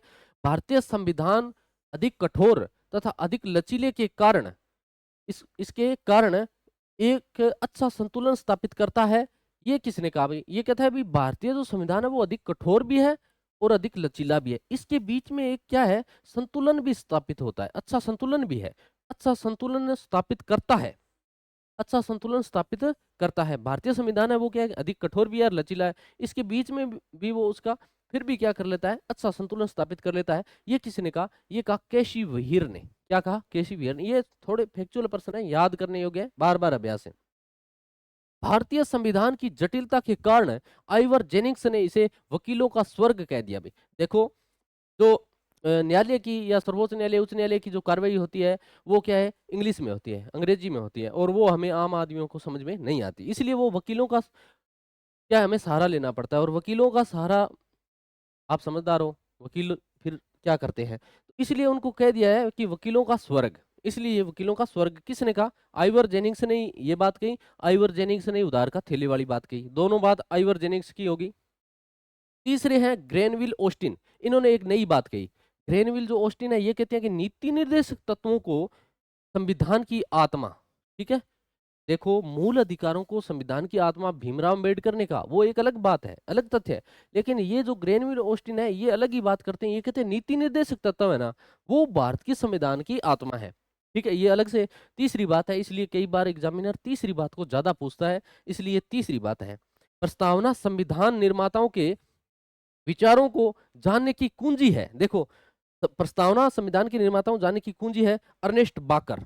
किसने कहा? अर्नेस्ट बाकर। ये भी बहुत महत्वपूर्ण तथ्य है, कई बार पूछा जाता है अर्नेस्ट बाकर ने क्या कहा, तो ये जानने की कुंजी है भाई। ठीक है, ये 3-4 फैक्ट थे, देख लिए हमने। अब चलते हैं आगे। आपातकाल के दौरान मूल अधिकारों का निलंबन, अनुच्छेद 358 59 का प्रावधान किस देश की देन है? ठीक है, ये भाई कहां से लिया गया है? क्या होता है कि जब आपातकाल लगता है, 352 से 360 तक आपात उपबंध किए गए हमारे, 352 से लेकर 360 तक, ठीक है, उसी में आता है एक 358 और 59, 359। ये दो क्या करते हैं कि इस समय क्या होता है कि जब आपातकाल लगा हो, राष्ट्रपति शासन लगा हो, तो हमारे जो मूल अधिकार है उनको भी निलंबन किया जा सकता है। तो ये कहता है कि ये कहाँ से लिया गया? जब ये लिया गया जर्मनी से। देखो, जब मनी नहीं होगी तो आपात लगेगा, जब आपात लगेगा तो फिर कौन से तो आपके मूल अधिकार और कौन से दूसरे अधिकार। जब आपात लगा है, मनी नहीं है, तो समस्या ही समस्या है। इसलिए हम इसको थोड़ा सा याद रख सकते हैं इस तरीके से। ये सिद्धांत कहाँ से लिया गया है? ये लिया गया है जर्मनी से। ठीक है, ये हमारा उत्तर हो जाएगा। आगे चलते हैं, दूसरा प्रश्न क्या कहता है? ये देखो, ब्रिटेन से लिए गए प्रावधान। अब कुछ ब्रिटेन से लिए गए प्रावधान की बात कर लेते हैं कि हमने ब्रिटेन से क्या क्या लिया, क्योंकि हमने पहले बात की थी कि उधार का थैला है। किसने कहा? ये मैं नहीं कह रहा हूँ, ये किसने कहा? ये आइवर जेनिंग्स ने कहा कि भारतीय संविधान है वो उधार का थैला है। क्यों है वो? इसलिए है, देखो, क्योंकि ब्रिटेन से इतने जो प्रावधान है वो हमने ब्रिटेन से लिए, फ्रांस से हमने देखे वो वहां से लिए, जर्मनी से भी ले रहे हैं, ऑस्ट्रेलिया से भी ले रहे हैं, तो है। अब इसमें देखो, एकल नागरिकता भाग 2 अनुच्छेद 5 से 11 है ना, ये भी कहाँ से ली गई है? ब्रिटेन से ली गई। एक बार थोड़ा आप इसको देखो, फिर देखेंगे इसका क्या तरीका है। विधि के समक्ष समानता, ये भी अनुच्छेद 14, ये भी कहाँ से ली गई है? ब्रिटेन से ली गई है। इसमें दो बातें, अगर पूछी जाए विधि के समक्ष समानता तो है ब्रिटेन से। विधि के समान संरक्षण पूछा जाए, क्या पूछा जाए? संरक्षण, तो फिर क्या होगा? अमेरिका से हो जाए। क्या हो जाएगा? इसके लिए याद रखने के लिए थोड़ा सा तरीका ये है कि जो संरक्षक होता है ना, संरक्षक बॉडीगार्ड, वो अमर अमर रहना चाहिए। क्या रहना चाहिए? अमर, यानी संरक्षक अमेरिका से। क्या? विधि के समान संरक्षक अमेरिका से और समानता ब्रिटेन से, इतना ध्यान रखना है। संसदीय प्रणाली वेस्टमिनिस्टर मॉडल, ये भी कहां से लिए गए? ब्रिटेन से लिए गए। First past the post system यानी अग्रता ही विजेता, ये कहां से लिया गया है? ये भी ब्रिटेन से। और परमाधिकार लेख, ये भी ब्रिटेन से लिया गया है। अब ये इतनी बातें भी ब्रिटेन से ली गई है, थोड़ा सा याद कैसे रखें सर, ये तो हमें भी पता है इतनी बातें ली गई है, तो क्या करते हैं, हल्का सा प्रयास करते हैं। क्या करते हैं? हल्का सा प्रयास करते हैं इनको याद रखने का। ठीक है, देखिए हमारी संसद है और संसद में क्या करना है आपको? संसद में सभी के समक्ष समान रूप से, समानता है ना, समक्ष समान रूप से क्या करना है? संसदीय प्रणाली वेस्टमिनिस्टर मॉडल से, वेस्टमिनिस्टर मॉडल से फर्स्ट पृष्ठ द पोस्ट सिस्टम यानी अग्रता ही विजेता, यानी मान लो ये संसद है, इसमें जो व्यक्ति है उनको आपको समान रूप से, समानता रूप से, जो ब्रिटेनिया बिस्किट है, ब्रिटेनिया बिस्किट है, इसको वितरित करना है। बांट दिया। बांटने के बाद अब वहां का जो नागरिक है वो क्या, एक शपथ लेगा। क्या लेगा? कि हम क्या है, एक नागरिक हैं, भारतीय हैं। कोई नहीं कहेगा मैं हरियाणा से आया हूँ, जम्मू से आया हूँ, कश्मीर से आया हूँ, उत्तर प्रदेश से आया हूँ, नहीं, कहेगा हम भारतीय हैं, एक नागरिकता। ठीक है, विधि के समक्ष समानता यानी सबको समान रूप से बांटा है, समान रूप से बांट रहे हैं यानी समानता। फिर वो कहेगा कि संसदीय प्रणाली वेस्टमिनिस्टर मॉडल, कौन सा मॉडल अपनाया था हमने? वेस्टमिनिस्टर मॉडल अपनाया था, यानी समान रूप से सबको बांटा था। और फिर वो कहेगा कि संसद में बोलना सबका क्या है, परम अधिकार है। तो ये थोड़ा सा ब्रिटेनिया से जोड़कर आप यहाँ देख सकते हो, ये सारी बातें ब्रिटेन से ली गई है। चलिए आगे, प्रश्न संख्या 32 देखो। अब पॉलिटिकल के 5 प्रश्न पूरे हुए, अब चलते हैं हम इतिहास की तरफ और वहां चलते हैं आहड़ सभ्यता की ओर। ये है राजस्थान की आहड़ सभ्यता, इसके बारे में आप कथन बताएं। ठीक है, तो आहड़ सभ्यता की अगर बात करें तो पहले तो हम ये ऑप्शन देख लेते हैं, उसके बाद देखेंगे फिर क्या है, क्योंकि कमेंट में कुछ साथी है वो कहते हैं सर पहले आप ऑप्शन बताया करो। ठीक है, तो लाल काले मिट्टी के बर्तन बनाने वाली संस्कृति का प्रमुख केंद्र था, क्या सत्य बात? ठीक है भाई, ऐसा था। इसका दूसरा नाम ताम्रवर्ती, ये अभी संगणक में पूछ लिया है। और ये ध्यान रखें, जो यहाँ जो प्रश्न बना रहे हैं ये कक्षा 10 की जो बोर्ड की किताब है उसमें एजीटी लाइन लिखी पड़ी है कि इसका दूसरा नाम या प्राचीन नाम ताम्रवर्ती नगरी था। हम जो यहाँ प्रश्न लेके आ रहे हैं इसमें आप ध्यान रखें, इतिहास से संबंधित प्रश्न मोतीलाल मेनारिया और हुकमचंद जैन और कक्षा 10 की और कक्षा 12 की, इन 4 किताबों का संकलन हम प्रश्न यहाँ लेके आते हैं। तो थोड़ा सा आप ध्यान रखें कि यहाँ जो तथ्य है वो थोड़ा सा हटके है। ठीक है, तो इसका दूसरा नाम ताम्रवर्ती या नगरी मिलता है। उत्खनन से प्राप्त ठप्पों से यहाँ रंगाई छपाई व्यवसाय की उन्नत होने का अनुमान लगाया जाता है। क्या ये बात सही है? कालीबंगा की तरह मकान बनाने में धूप में सुखाई गई ईंटों व पत्थर का प्रयोग भी यहाँ किया गया था। किसकी बात चल रही है? आहड़ की। इस सभ्यता का उत्खनन कैलाशनाथ दीक्षित, नील रतन बनर्जी, नहीं भाई साहब यहाँ पर इसने क्या कर दी, गलती कर दी। क्या कर दी? गलती कर दी। क्या गलती की है? कि ये कैलाशनाथ दीक्षित नहीं है, नील रतन बनर्जी नहीं है, ये है जरूर, लेकिन इन्होंने किसकी खोज की है, किसका उत्खनन किया है? वो किया बेराट का। किसका किया है? बेराट का। जबकि बात किसकी चल रही है? आहड़ की। तो आहड़ का जो उत्खनन है वो किसने किया? बात करें आहड़ का, तो आहड़ की जो बात है 1952 में, 1953 में, 1953 में अक्षय कीर्ति व्यास, अक्षय कीर्ति व्यास, अक्षय कीर्ति व्यास, इन्होंने इसका उत्खनन किया। 1956 में, 1956 में आर.सी. चंद्र अग्रवाल, आर.सी. चंद्र अग्रवाल, इन्होंने उत्खनन किया, इन्होंने उत्खनन किया। 1960, 1961-62 में एच.डी. सांकलिया, एच.डी. सांकलिया, इन्होंने इसका उत्खनन किया। बात रही उत्खनन की, तो इतने व्यक्तियों ने आहड़ का उत्खनन का कार्य किया। और बात करें यहाँ क्या मिला और ये कैसी थी, तो उसके बारे में बात करें तो आहड़ एक ग्रामीण सभ्यता थी। आहड़ क्या थी? एक ग्रामीण संस्कृति थी। आहड़ 4000 वर्ष पुरानी है। क्या है? 4000 वर्ष पुरानी है। यहाँ से 6 यूनानी मुद्राएं, क्या? 6 यूनानी मुद्राएं, 6 यूनानी मुद्राएं, 6 यूनानी मुद्राएं, 3 मोहरें, 3 मोहरें और एक एक एक लापिस लाजुली, लापिस लाजुली, ये मिला है भाई। अब ये समझ में आता है जी 6 मोहरें मिली है, 3 मोहरें मिली है, मुद्राएँ मिलती है। लेकिन ये क्या मिला है, एक लापिस लाजुली ये क्या मिला है? ये क्या होता है? लापिस लाजुली है, वो क्या होता है? वो एक नीले रंग का, तो अपने रंग भी नीला ही ले लेते हैं। तो ये एक नीले रंग का क्या होता है? नीले रंग का एक पत्थर होता है, चमकीला आकर्षक पत्थर होता है। क्या होता है? चमकीला और आकर्षक पत्थर होता है। तो ये मिला है। कहाँ से मिला है? ये आहड़ से मिला है। ठीक है? तो ये मैंने क्या बना दिया है यहाँ पर? ये लेपिस लाजुली बना दिया है। ये मिला है एक भयंकर रूप में मिला है। लेपिस लाजुली एक ही मिला है। नाम क्या है इसका? Lapis lazuli. क्या नाम है? Lapis lazuli. लाजुली। इसको लाजवर्द भी कहते हैं, लाजवर्द भी कहते हैं। ये भी कई बार प्रश्न पूछ लिया जाता है। ठीक है? और क्या मिला सर? और यहाँ पर देखो अनाज रखने के जो बर्तन हैं उनको घोरे या कोठे कहा जाता था। इसके अलावा यहाँ मेवाड़ के शासकों की अंत्येष्टि स्थल मिले हैं। इसके अलावा यहाँ एक मेवाड़ का शासक था अल्लट। क्या था? अल्लट। उसका 1010 ईस्वी ईसा पूर्व का एक अभिलेख भी यहाँ से मिला है। और इसके अलावा इसको ताम्र नगरी भी कहा जाता है। इसका प्राचीन नाम ताम्र नगरी है। इसको धूलकोट भी कहते हैं, और धूलकोट भी कहते हैं, अघाटपुर भी कहते हैं, अघाट नगर भी कहते हैं। ये सामान्य बातें हैं, हम पढ़ते ही रहते हैं। और इसके अलावा बहुत सारी बातें हैं जो इससे संबंधित है। तो हमारा प्रश्न क्या था? चौथा प्रश्न हमारा क्या है? जो तथ्य है वो गलत है। चौथा तथ्य गलत है।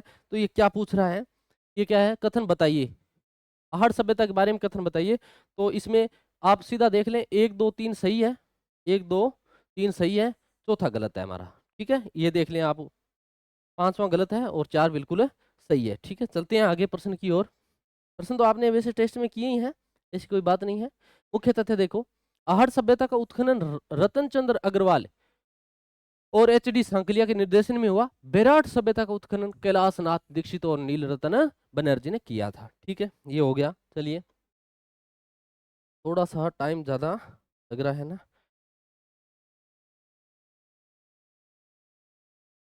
हाँ देखो, कालीबंगा सभ्यता के बारे में, कालीबंगा सभ्यता के बारे में देखो, कालीबंगा की सभ्यता के बारे में क्या कह रहे हैं। 1952 में अमलानंद घोष ने इसकी खोज की। बिल्कुल ए फॉर अमलानंद घोष ने 1952 में खोज की। 61-62 में बीबी लाल, बी के थापर एंड एम.डी. खरे ने इसका उत्खनन कार्य किया। बिल्कुल सही है। उत्खनन में सभ्यता के 5 सत्र सामने आए हैं। बिल्कुल 5 सत्र सामने आए हैं।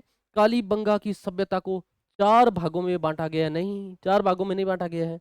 तो ये सही कथन बताइए। फिर ये एक गलत है, इसमें चौथा गलत है। तो चौथा जिसमें आ रहा है उसको काट दो। इसमें और इसमें भी नहीं है। हमारा उत्तर 1 नंबर हो जाएगा। अब सर 4 भागों में नहीं तो कितने भागों में? इसको 2 भागों में बांटा गया। कितने? 2 भागों में बांटा गया है। 2 भाग कौन से? एक तो है हड़प्पा कालीन, हड़प्पा कालीन, हड़प्पा कालीन। दूसरा कौन सा है? यह है प्राक हड़प्पा कालीन। क्या? प्राक हड़प्पा कालीन, प्राक हड़प्पा कालीन, ये दूसरा है। कई पुस्तकें इसका तीसरा कारण भी बताती हैं। वो क्या है? उत्तर प्राक हड़प्पा कालीन। ठीक है? तो हमें ऑप्शन के हिसाब से ध्यान रखना है। ठीक है? चलिए आगे प्रश्न। कालीबंगा की सभ्यता 2 भागों में है, हो गया। कौन सा युग्म असंगत है? गोगाजी, ददरेवा, चुरू। बिल्कुल गोगाजी, ददरेवा, चुरू है। ये है गोगाजी। इनके पिता का नाम जेवर जी। पिता का नाम क्या है? जेवर जी। अब सर पिता का नाम क्यों? क्योंकि पीछे जो एग्जाम था उसमें रामदेव जी के पिता का नाम पूछ लिया था। तो कई बार एग्जाम में पूछ लेते हैं। पिता का नाम जेवर देवी, जेवर, जेवर सिंह है। ठीक है? जेवर सिंह है। और माता लाछन, माता लाछन देवी। ठीक है? अब तेजाजी खरनाल नागौर। बिल्कुल सही है, तेजाजी खरनाल नागौर है। इनके जो हैं पिता की बात करें तो इनके पिता है ताहाड़ जी, ताहाड़ जी। माता की बात करें तो राम कुंवरी, राम कुंवरी ये इनकी माता है। बहन की बात करें जायल है, जायल। पत्नी की बात करें पेमल दे है, पेमल दे है, पेमल दे है। और अगर इनकी घोड़ी की बात करें तो लीलन है, सिनगारिन है, लीलन है, सिनगारी भी कहते हैं। ठीक है?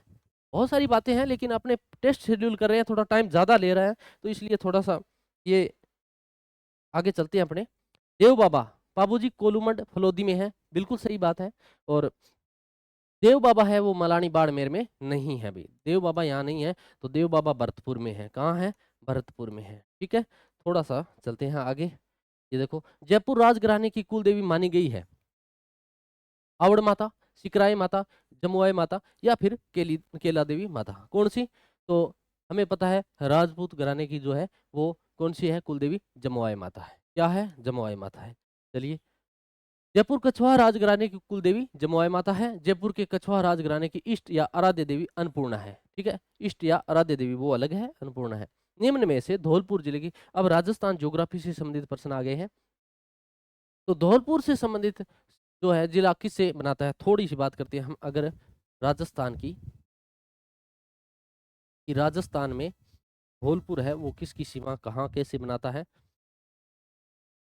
मान लीजिए ये हमारा राजस्थान है, बात कर रहा है धौलपुर जिले की, ये हमारा धौलपुर जिला है। क्या है? धौलपुर जिला है। धौलपुर जिला है। अब ये किससे सीमा बना रहा है? प्रश्न तो ये है किस राज्य से लगती है। तो इधर से तो ये यूपी से लगाता है और इधर से ये एमपी से लगाता है। ये दो बातें होगी। चलिए आगे। नवगठित जिला बालोतरा, बालोतरा किस जिले से अलग होकर बनाया गया है? क्या फलोदी? नहीं, जैसलमेर से अलग बना है। फलोदी तो बाड़मेर, जैसलमेर, जालोर। तो हमें किस, ये इसका उत्तर क्या हो जाएगा? इसका उत्तर हो जाएगा आपके बाड़मेर। बाड़मेर से अलग हुआ है ना, तो बाड़मेर हो जाएगा। ठीक है। डीग जिला किस राज्य से लगता है? डीग जिला किस राज्य से लगता है? अभी हमने देखा था कि डीग जिला है वो किस राज्य से लगता है। तो किस जिले से लगता है? देखो आप, डीग जिला है किस जिले से लगता है? या ये धौलपुर हो गया, ये भरतपुर हो गया, और यहाँ भरतपुर के पास में डीग जिला है। तो ये किससे लगता है? ये डीग जिला है। और ये किससे लगता है? ये इधर तो लगता है भाई हरियाणा से, हरियाणा से। और इधर से लगता है यूपी से। तो ये दोनों हरियाणा और उत्तर प्रदेश जो है वो हमारा उत्तर हो जाएगा। 78 डिग्री 17 मिनट पूर्व देशांतर पर कौन सा जिला स्थित है? ठीक है, कौन सा जिला है अभी देख लेते हैं थोड़ा सा भी, कौन सा जिला है। फिर फिर कौन सा जिला है, कौन सा जिला है की तरफ। ये है जो दूरी यहाँ से 23 डिग्री 3 मिनट, 30 डिग्री 30 मिनट, और यहाँ से है 69 डिग्री 30 मिनट, और यहाँ हो जाएगा आपका 78 डिग्री 17 मिनट। ये कुछ है अक्षांशीय जो विस्तार है वो, यही तो पूछ रहा है ना, 78 डिग्री यहाँ। ठीक है।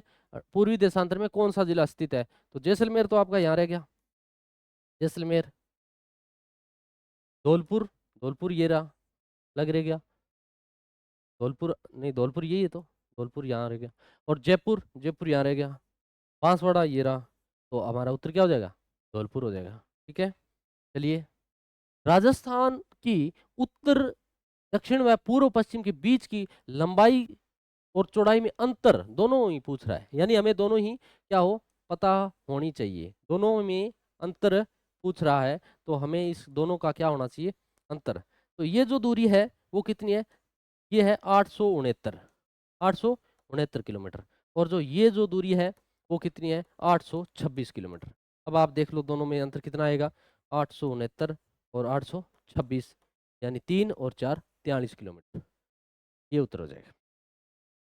राजस्थान की उत्तर से दक्षिण लंबाई 826, पूर्व से पश्चिम लंबाई 869, और दोनों में अंतर 43। व्याख्या थी। राजस्थान के नए मुख्य सचिव बनाए गए हैं। क्या बनाए गए हैं? नए। विनु गुप्ता, CS राजन, सुदांश पंत या रोहित कुमार सिंह। तो ये करंट जीके से है। करंट जीके आपने शिव जी से बहुत अच्छी तरीके से पढ़ रखा है। तो ये इसका उत्तर क्या हो जाएगा? सुदांश पंत हो जाएगा। क्या हो जाएगा इसका उत्तर? सुदांश पंत हो जाएगा। 23 2000 अभी 23 को, दिसंबर 2023 को कार्यकाल पूरा हुआ था ना पीछे उषा शर्मा का। मुख्य तथ्य है 31 दिसंबर 2023 को उषा शर्मा के कार्यकाल पूरा होने पर मुख्य सचिव सुदांश पंत को बनाया गया। सुदांश पंत इस पूर्व जयपुर, भीलवाड़ा, झुंझुनू, जैसलमेर और इसके कलेक्टर रह चुके हैं। कविता संग्रह नूह की नाव, कविता संग्रह है नूह की नाव, और नूह की नाव के लिए भारत भूषण अग्रवाल पुरस्कार 2023 से किसे सम्मानित किया गया? गजय सिंह, या दिवेश पतसारिया को, या यश गोयल को, या फिर राजेश व्यास को। तो ये भाई भरतपुर के हमारे दिवेश पतसारिया जो है इनको किया गया है। इनका संबंध भरतपुर से है। ठीक है। भरतपुर निवासी दिवेश दिवेश पथसारियां, नूह की नाव, दोनों चीजें याद 23 में। 2 से 15 जनवरी 2024 को भारत और संयुक्त अरब अमीरात यूएई संयुक्त अरब अमीरात, ठीक है, के बीच संयुक्त सैन्य अभ्यास डेजर्ट साइक्लोन का आयोजन हुआ। कहाँ हुआ? पठानकोट नहीं, भुज, बीकानेर या लद्दाख। ठीक है, तो ये महाजन फील्ड फायरिंग रेंज बीकानेर में हुआ था। महाजन फील्ड जो है फील्ड फायरिंग रेंज, ठीक है, फायरिंग रेंज वहां ये हुआ था। तो बी उत्तर हो जाएगा। भारत और यूएई की थल सेना के मध्य संयुक्त अभ्यास डेजर्ट साइक्लोन 2024 का पहला संस्करण 2 से 15 जनवरी को बीकानेर स्थित फील्ड फायरिंग रेंज में हुआ था। देश में 16वें वित्त आयोग के अध्यक्ष अरविंद पनघड़िया का संबंध राजस्थान के किस जिले से है? तो ये इनको अभी 16वें वित्त आयोग के अध्यक्ष बनाया गया है। ठीक है, 2015-16 में नीति आयोग के उपाध्यक्ष भी रहे हैं। इनका हमारे राजस्थान से संबंध है और वो किस जिले से है? वो भीलवाड़ा जिले से। किस जिले से है? भीलवाड़ा जिले से। देखो, नीति आयोग के पूर्व अध्यक्ष अरविंद पनघड़िया को 16वें वित्त आयोग के अध्यक्ष बनाया गया है। अरविंद पनघड़िया का संबंध राजस्थान के भीलवाड़ा जिले से है। किस जिले से है? भीलवाड़ा जिले से। आयोग 5 वर्ष की अवधि यानी 26 से 27 और 2030-31 के लिए अपनी रिपोर्ट 31-2025 तक राष्ट्रपति को सौंपेगा।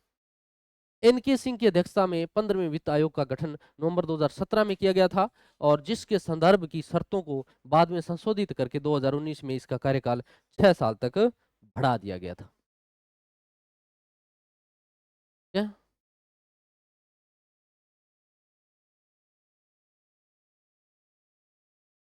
राजस्थान इंटरनेशनल सेंटर 5 से 7 जनवरी 2024 को 3 दिवसीय डीजीआईजी कॉन्फ्रेंस का आयोजन हुआ। ठीक है, ये कौन सा हुआ भाई? 50वां, 58वां या 64वां? कौन सी थी ये मीटिंग या आयोजन कॉन्फ्रेंस कौन सी थी? तो ये थी 58वीं। कौन सी थी? ये थी भाई 58वीं। ठीक है, करंट का प्रश्न है। देखो, 58वीं 3 दिवसीय पुलिस महानिदेशक महानिरीक्षक आईजी कॉन्फ्रेंस 5 जनवरी 2024 से इंटरनेशनल सेंटर में शुरू होगी और इसका उद्घाटन होगी, क्या हो गई है, ये पढ़ लेना आप आराम से। हाल ही में प्रधानमंत्री राष्ट्रीय बाल पुरस्कार 2023 प्रदान किया गया। किसको किया गया भाई? ठीक है, इसके बारे में देखो। देश के 19 बच्चों को यह पुरस्कार मिला, बिल्कुल सही है। राजस्थान के कोटा के आर्यन सिंह को साइंस एंड टेक्नोलॉजी क्षेत्र में यह पुरस्कार मिला। कौन सा? राष्ट्रीय बाल पुरस्कार 2023। आर्यन सिंह ने किसानों के लिए मददगार बनने वाला एग्री रिपोर्ट तैयार किया था। ठीक है, कैसा रिपोर्ट तैयार किया? एक ऐसा रिपोर्ट तैयार किया जो किसानों को मदद करेगा और उसके लिए राष्ट्रीय बाल पुरस्कार प्रदान किया गया। किसको किया गया? आर्यन सिंह को। तो ये सारी बातें क्या है? बिल्कुल सत्य है। क्या है? बिल्कुल सत्य है। ठीक है,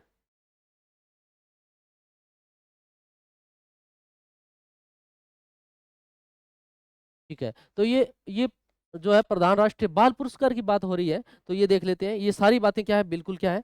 सही है। देखो, 19 बच्चों को प्रधानमंत्री जो नरेंद्र मोदी द्वारा राष्ट्रीय बाल पुरस्कार देने का ऐलान किया गया। इसमें एक नाम हमारे कोटा के लाल कौन से लाल? आर्यन सिंह। बहुत महत्वपूर्ण है, पूछा जाएगा। आर्यन सिंह ने किसानों के लिए मददगार बनने वाला रोबोट तैयार किया और उसके लिए देखो क्या है, क्या खासियत है उसकी। देखो, केंद्र सरकार के नीति आयोग के अधिकारों के निर्देश में तैयार किया गया है। इसकी खासियत ये है कि ये एग्रोबोट है, यानी कृषि से आधारित है और खेत की सुरक्षा के लिए ये काम करेगा। ठीक है, इसके माध्यम से खेत की बुआई, खुदाई, वाटर सप्लाई, ये सारे काम होंगे भाई। फिलहाल इस रोबोट की नीति आयोग में यहाँ टेस्टिंग चल रही है। अप्रूवल मिलने के बाद ये किसानों को उपलब्ध होगा। इसे खासकर क्रॉप प्रोटेक्शन यानी सिस्टम, यानी जो खेत में जो है ना संरक्षण के लिए, निगरानी के लिए, उसके लिए विशेष है इसका है। खेत में किसी भी प्रवेश करने पर यह संबंधित किसानों को मोबाइल अलर्ट कर देगा और फसल की सुरक्षा हो जाएगी। बता देगा ये किसान को भाई खेत में किसी का प्रवेश हो चुका है। भारत की जनगणना 2011 के संबंध में निम्नलिखित में से कथनों पर विचार करें। भारत का लिंगानुपात प्रति हजार पुरुषों में 940 नहीं भी 943 होना चाहिए यहाँ पे। ठीक है, हरियाणा में भारत में सबसे कम लिंगानुपात है, जहां प्रति 1000 पुरुषों पर सिर्फ 877 नहीं 879 महिलाएं है। ठीक है, ये लिंगानुपात 8:7:9 था। तो गलत उत्तर चयन करना है, केवल 1-2, ए और बी दोनों, ये ए और बी दोनों ही क्या है, गलत है, और सही मैंने आपके सामने लिख दिया है।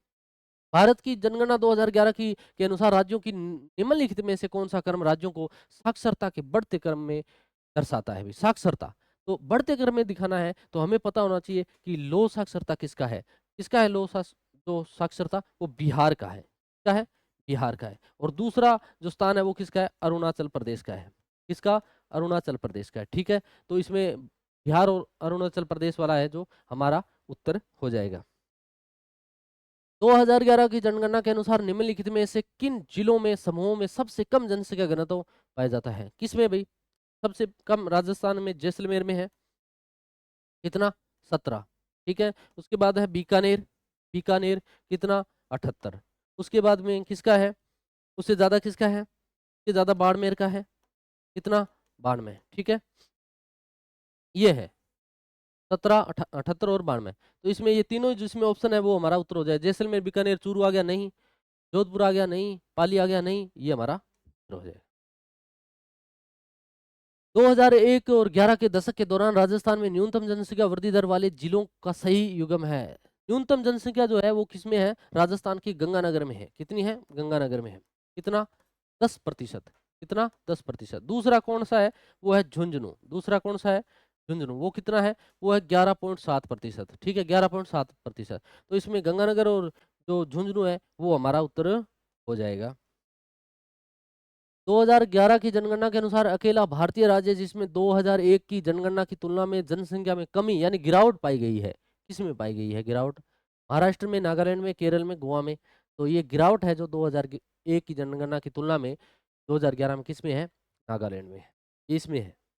फैक्चुअल प्रश्न है। अब संबंधित आगे हैं संधि विच्छेद से। संधि से, हिंदी से आ गया है काम। निम्न में से किस शब्द का संधि विच्छेद नहीं सही है? ठीक है, उन्माद, ये तो उन्माद तो नहीं होता, उन्माद नहीं है। तो फिर ये क्या है? उन्माद उद प्लस माद, ये होता है उद प्लस माद। ठीक है, तर्क संबंधी है। वी प्लस आयाम, व्याम, व्याम, व्याम, ये तो सही लग रहा है। सम प्लस कार, ये गलत है। सम प्लस कार होता है, सम प्लस कार। और निर प्लस गुण, ये विसर्ग संधि है, ये बिल्कुल सही नहीं है। निर्गुण ये सही नहीं है। तो हमारा उत्तर क्या हो जाएगा? बी। विसर्ग संधि से निर्मित शब्द समूह नहीं है। क्या पूछ रहा है? विसर्ग संधि। ठीक है, संधि 3 प्रकार की है, स्वर संधि, व्यंजन संधि और विसर्ग संधि। ये कह रहा है इससे संबंधित नहीं है। यशोधरा, यश, यशधरा, यशधरा बिल्कुल सही है। यशधरा। पुनर, पुनः, पुनः प्लस उक्ति सही है। अतएव ये भी ठीक है। सिरह भाग ये भी ठीक है। वयो वेग यानी वयवेग ठीक है। तेज बल ये भी ठीक है। श्रेष्ठ कर, इसमें तो बनता है श्रेष्ठ कर, हाँ ठीक है। श्रेय प्लस कर, सर्ग। चंद्र स्तंभ, पुनः प्राप्ति ठीक है ये भी। लेकिन अवसंभावी आबाल वृद्ध मनो अनुसार ये विसर्ग संधि का उदाहरण नहीं है। किस शब्द की संधि सही है? मातृ इच्छा, मातृ इच्छा ये तो सही है, लेकिन यहाँ इसने मिस्टेक कर दी। तो ये हो जाएगा आपका मातृ इच्छा होता है, मातृ इच्छा। मही प्लस इंद्र ये सही है। ऊपरी प्लस उक्त यानी उपरोक्त नहीं, ऐसे नहीं लिखा जाएगा। उपयुक्त, उपयुक्त ऐसे लिखा जाएगा, उपयुक्त। गुरु और उपदेश यानी इधर देखो उ और ये भी उ, दोनों छोटे छोटे मिलके क्या हो जाएंगे? तो गुरु प्लस उपदेश, गुरुपदेश ऐसा होगा। देश तो ये भी क्या है? गलत है, ये भी गलत है। तो ये हो जाएगा। किस शब्द की संधि सही नहीं है? सतचरित्र, वाक प्लस ईश ठीक है। तीसरा कै में आ रहा है वाकिश। सट आनंद ठीक है, तीसरा पहले में। तत् प्लस उपरांत, तत् प्लस उपरांत, तदुपरांत, तत् प्लस उपरांत, ये थोड़ा मेरे को सही नहीं लग रहा। तत् प्लस उपरांत, तो इसका उत्तर क्या होगा? तत् प्लस उपरांत। यण स्वर संधि से निर्मित शब्द नहीं है। स्वाधीन किससे पूछ रहा है? यण से पूछ रहा है। यण में क्या होता है, यण संधि में देखो आप, यण संधि में क्या होता है, जब ई के बाद कोई असमान स्वर आए, असमान स्वर आए तो ई किस में बदलता है, य में। और जब ऊ के बाद में कोई असमान स्वर आए तो यू किस में बदलता है, वो बदलता है व में। और जब आपके री के बाद में कोई असमान स्वर आए, असमान स्वर आए तो वो किस में बदलता है, वो र में बदलता है। ठीक है, ये नियम रहता है। तो सो प्लस दीन, सु प्लस आगत, ये देखो वह इसमें ऊ में बदल गया, सु प्लस आगत, सु प्लस आगत, सु प्लस अस्थि, ये भी सही है। और सु प्लस अल्प, यानी ये तीनों उदाहरण है। सौ प्लस दीन ये अलग है, इसमें सौ क्या आ गया, उपसर्ग आ गया, बस उत्तर ये हो जाएगा, शब्द नहीं है। निम्न में से कौन सा विकल्प प्रश्नवाचक चिन्हों को प्रतिस्थापित करेगा। रीजनिंग का प्रश्न है, देखो MILD के बराबर NROW है, तो इससे पूछ रहा है कि BAC के बराबर क्या होगा। तो ये देखो, ये उल्टा है इसका, M का अपोजिट N, I का अपोजिट R, और इसका अपोजिट L का O, और D का ये हो जाएगा। इसको देखने के लिए हम ऐसे भी कर सकते हैं, ABCDEFGHIJ और KL और M, यहाँ से NOPQRSTUVWX और Y और Z, इससे अपोजिट चल जाएगा। हमें B का चाहिए, B का Y, B का क्या है, Y, B का क्या हो जाएगा, Y। बाद में किसका चाहिए, A का चाहिए, A का ये हो रहा Z, C का चाहिए X, X के बाद में K का चाहिए P, हमारा उत्तर XYZ।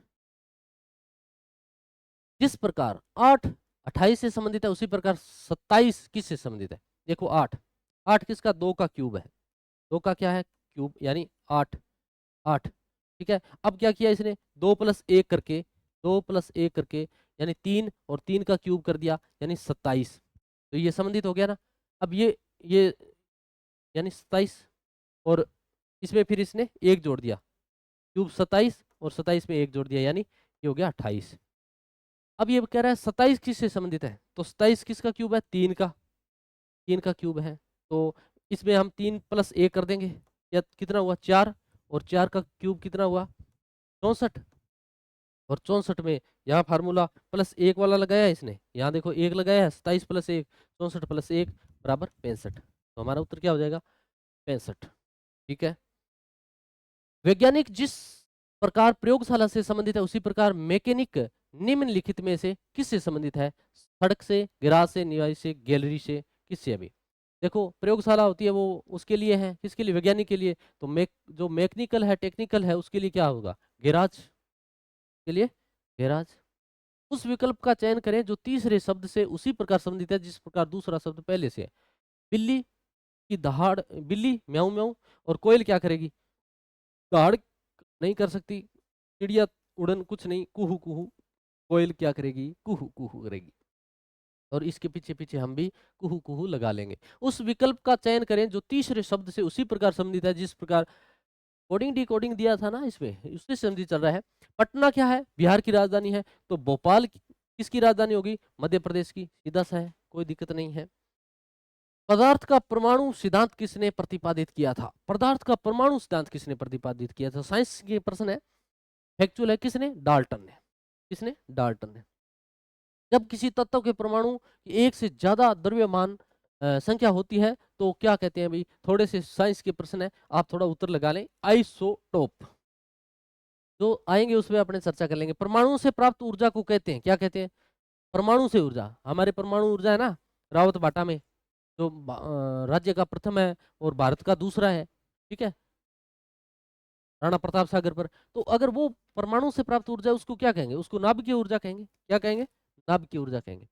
किसी संख्या 1 मोल में उपस्थित अणु या परमाणु की संख्या को क्या कहते हैं भाई, तो इसका उत्तर है वो आर्वोग्राव संख्या, ये है। इलेक्ट्रॉन की खोज किसने की? इलेक्ट्रॉन की, ये भी फैक्चुअल पर्सन है। फैक्चुअल पर्सन तो पकड़े हमने, कम से कम उनको तो याद करें। तो इलेक्ट्रॉन की खोज किसने की? वो की थॉमसन ने। किसने की? थॉमसन ने। 75 से 97 तक की सभी प्राकृत संख्याओं का योग कितना होगा? ठीक है, ये संबंधित किससे प्रश्न है? किससे संबंधित है आप देख।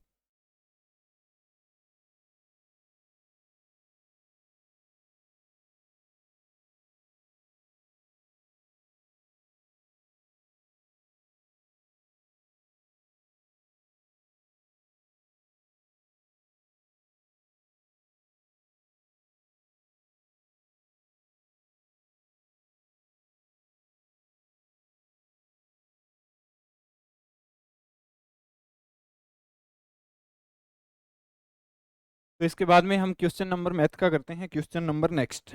ठीक है, इससे पहले जितना भी आपको सोल्यूशन दिया गया है वो करने दे दिया था। मैथ और इंग्लिश के क्वेश्चन देखते हैं, मैथ और इंग्लिश के क्वेश्चन के अंदर क्या दे रखा है। पहला क्वेश्चन मैथ का क्या कह रहा है? पहले क्वेश्चन के अंदर दिया हुआ है साथियों, 75 से 97 तक की सभी प्राकृत संख्याओं का योग कितना होगा। कौन सी संख्याओं का योग पूछा है? सभी प्राकृत संख्याओं का योग पूछा। तो आपको ऑप्शन दे रखे हैं 1598, 1798, 1958 और 1978। तो इसका जो सही उत्तर होगा, इसका सही उत्तर क्या हो जाएगा साथियों? कितना होगा इनका योग? इनका योग होगा 1978। कितना हो जाएगा? 1978 सभी संख्याओं का योग हो जाएगा। सभी प्राकृत संख्याओं का योग कितना हो जाएगा? 1978 हो जाएगा। ठीक है, निम्नलिखित में से किस प्रकार की संख्याओं के संख्याएं प्रीमेय संख्याएं होती है? प्रीमेय संख्या होती हैं। निम्नलिखित में से किस प्रकार की संख्याएं प्रीमेय संख्या होती है? तो इसका जो सही उत्तर हो जाएगा, देख लेना, सभी प्राकृत संख्याएं प्रीमेय संख्याएं होती हैं। आवर्ती अशांत दशमलव ये प्रीमेय संख्या होती हैं। पूर्ण संख्याएं प्रीमेय संख्याएं होती है। तो इसका सही उत्तर ऑप्शन नंबर डी हो जाएगा, यानी सभी प्राकृत संख्याएं भी प्रीमेय संख्या के अंदर आ जाएगी। आवर्ती अशांत दशमलव वाली जो संख्याएं होती हैं वो भी प्रीमेय संख्या के अंदर आ जाएगी, और पूर्ण संख्याएं होती हैं वो भी प्रीमेय संख्या के अंदर आ जाएगी। तो ऑप्शन नंबर 4 हमारा क्या हो जाएगा? सही उत्तर हो जाएगा। ठीक है, क्वेश्चन नंबर नेक्स्ट के अंदर दे रखा है 0.135135 को P बटा Q के रूप में लिखिए। जैसा P बटा Q के रूप में लिखना है, तो P बटा Q के रूप में मतलब कि बटा के अंदर लिखना है। तो आपको ऑप्शन दे रखे हैं 5/37, 17/37, 19/7 और 19/111। तो ऑप्शन नंबर 1 हमारा क्या हो जाएगा साथियों? इसके अंदर ऑप्शन नंबर 1 हमारा सही हो जाएगा। ठीक है, निम्नलिखित में से किस संख्या का वर्गमूल एक अप्रीमेय संख्या है? अप्रीमेय संख्या वर्गमूल है, आपको बताना है वह कौन सी संख्या है जिसका अप्रीमेय वर्गमूल होता है। 11,025 आपको दे रखा है। दूसरा ऑप्शन दे रखा है 6,025, 9,025 और 3,025। तो इसका सही उत्तर क्या हो जाएगा साथियों? सही उत्तर हो जाएगा 6,025। क्या हो जाएगा? 6,025 का वर्गमूल क्या हो जाएगा? अप्रीमेय संख्या हो जाएगी। ठीक है, क्वेश्चन नंबर नेक्स्ट के अंदर क्या दे रखा है? नेक्स्ट क्वेश्चन के अंदर दे रखा है दो अप्रीमेय संख्याओं के बीच आपको बताना है कोई प्रीमेय संख्या नहीं होती। ठीक, एक प्रीमेय संख्या होती है। अप्रीमेय रूप में अनेक प्रीमेय संख्या होती है। केवल प्रीमेय संख्याएं होती हैं और कोई अप्रीमेय संख्या नहीं होती। तो अप्रीमेय रूप में अनेक प्रीमेय संख्या होती है। दो प्रीमेय संख्याओं के बीच में अप्रीमेय रूप में बहुत सी प्रीमेय संख्याएं होती है। ठीक है, क्वेश्चन नंबर नेक्स्ट के अंदर दे रखा है fill in the blank with the correct tense from. आपको रिकिस्तान दे रखा है, do you same thing burning. Option इनमें से जो सही उत्तर इसका हो जाएगा, इसका सही उत्तर क्या हो जाएगा साथियों? सही उत्तर हो जाएगा small, option number B smell, इसका क्या हो जाएगा? सही उत्तर हो जाएगा। ठीक है,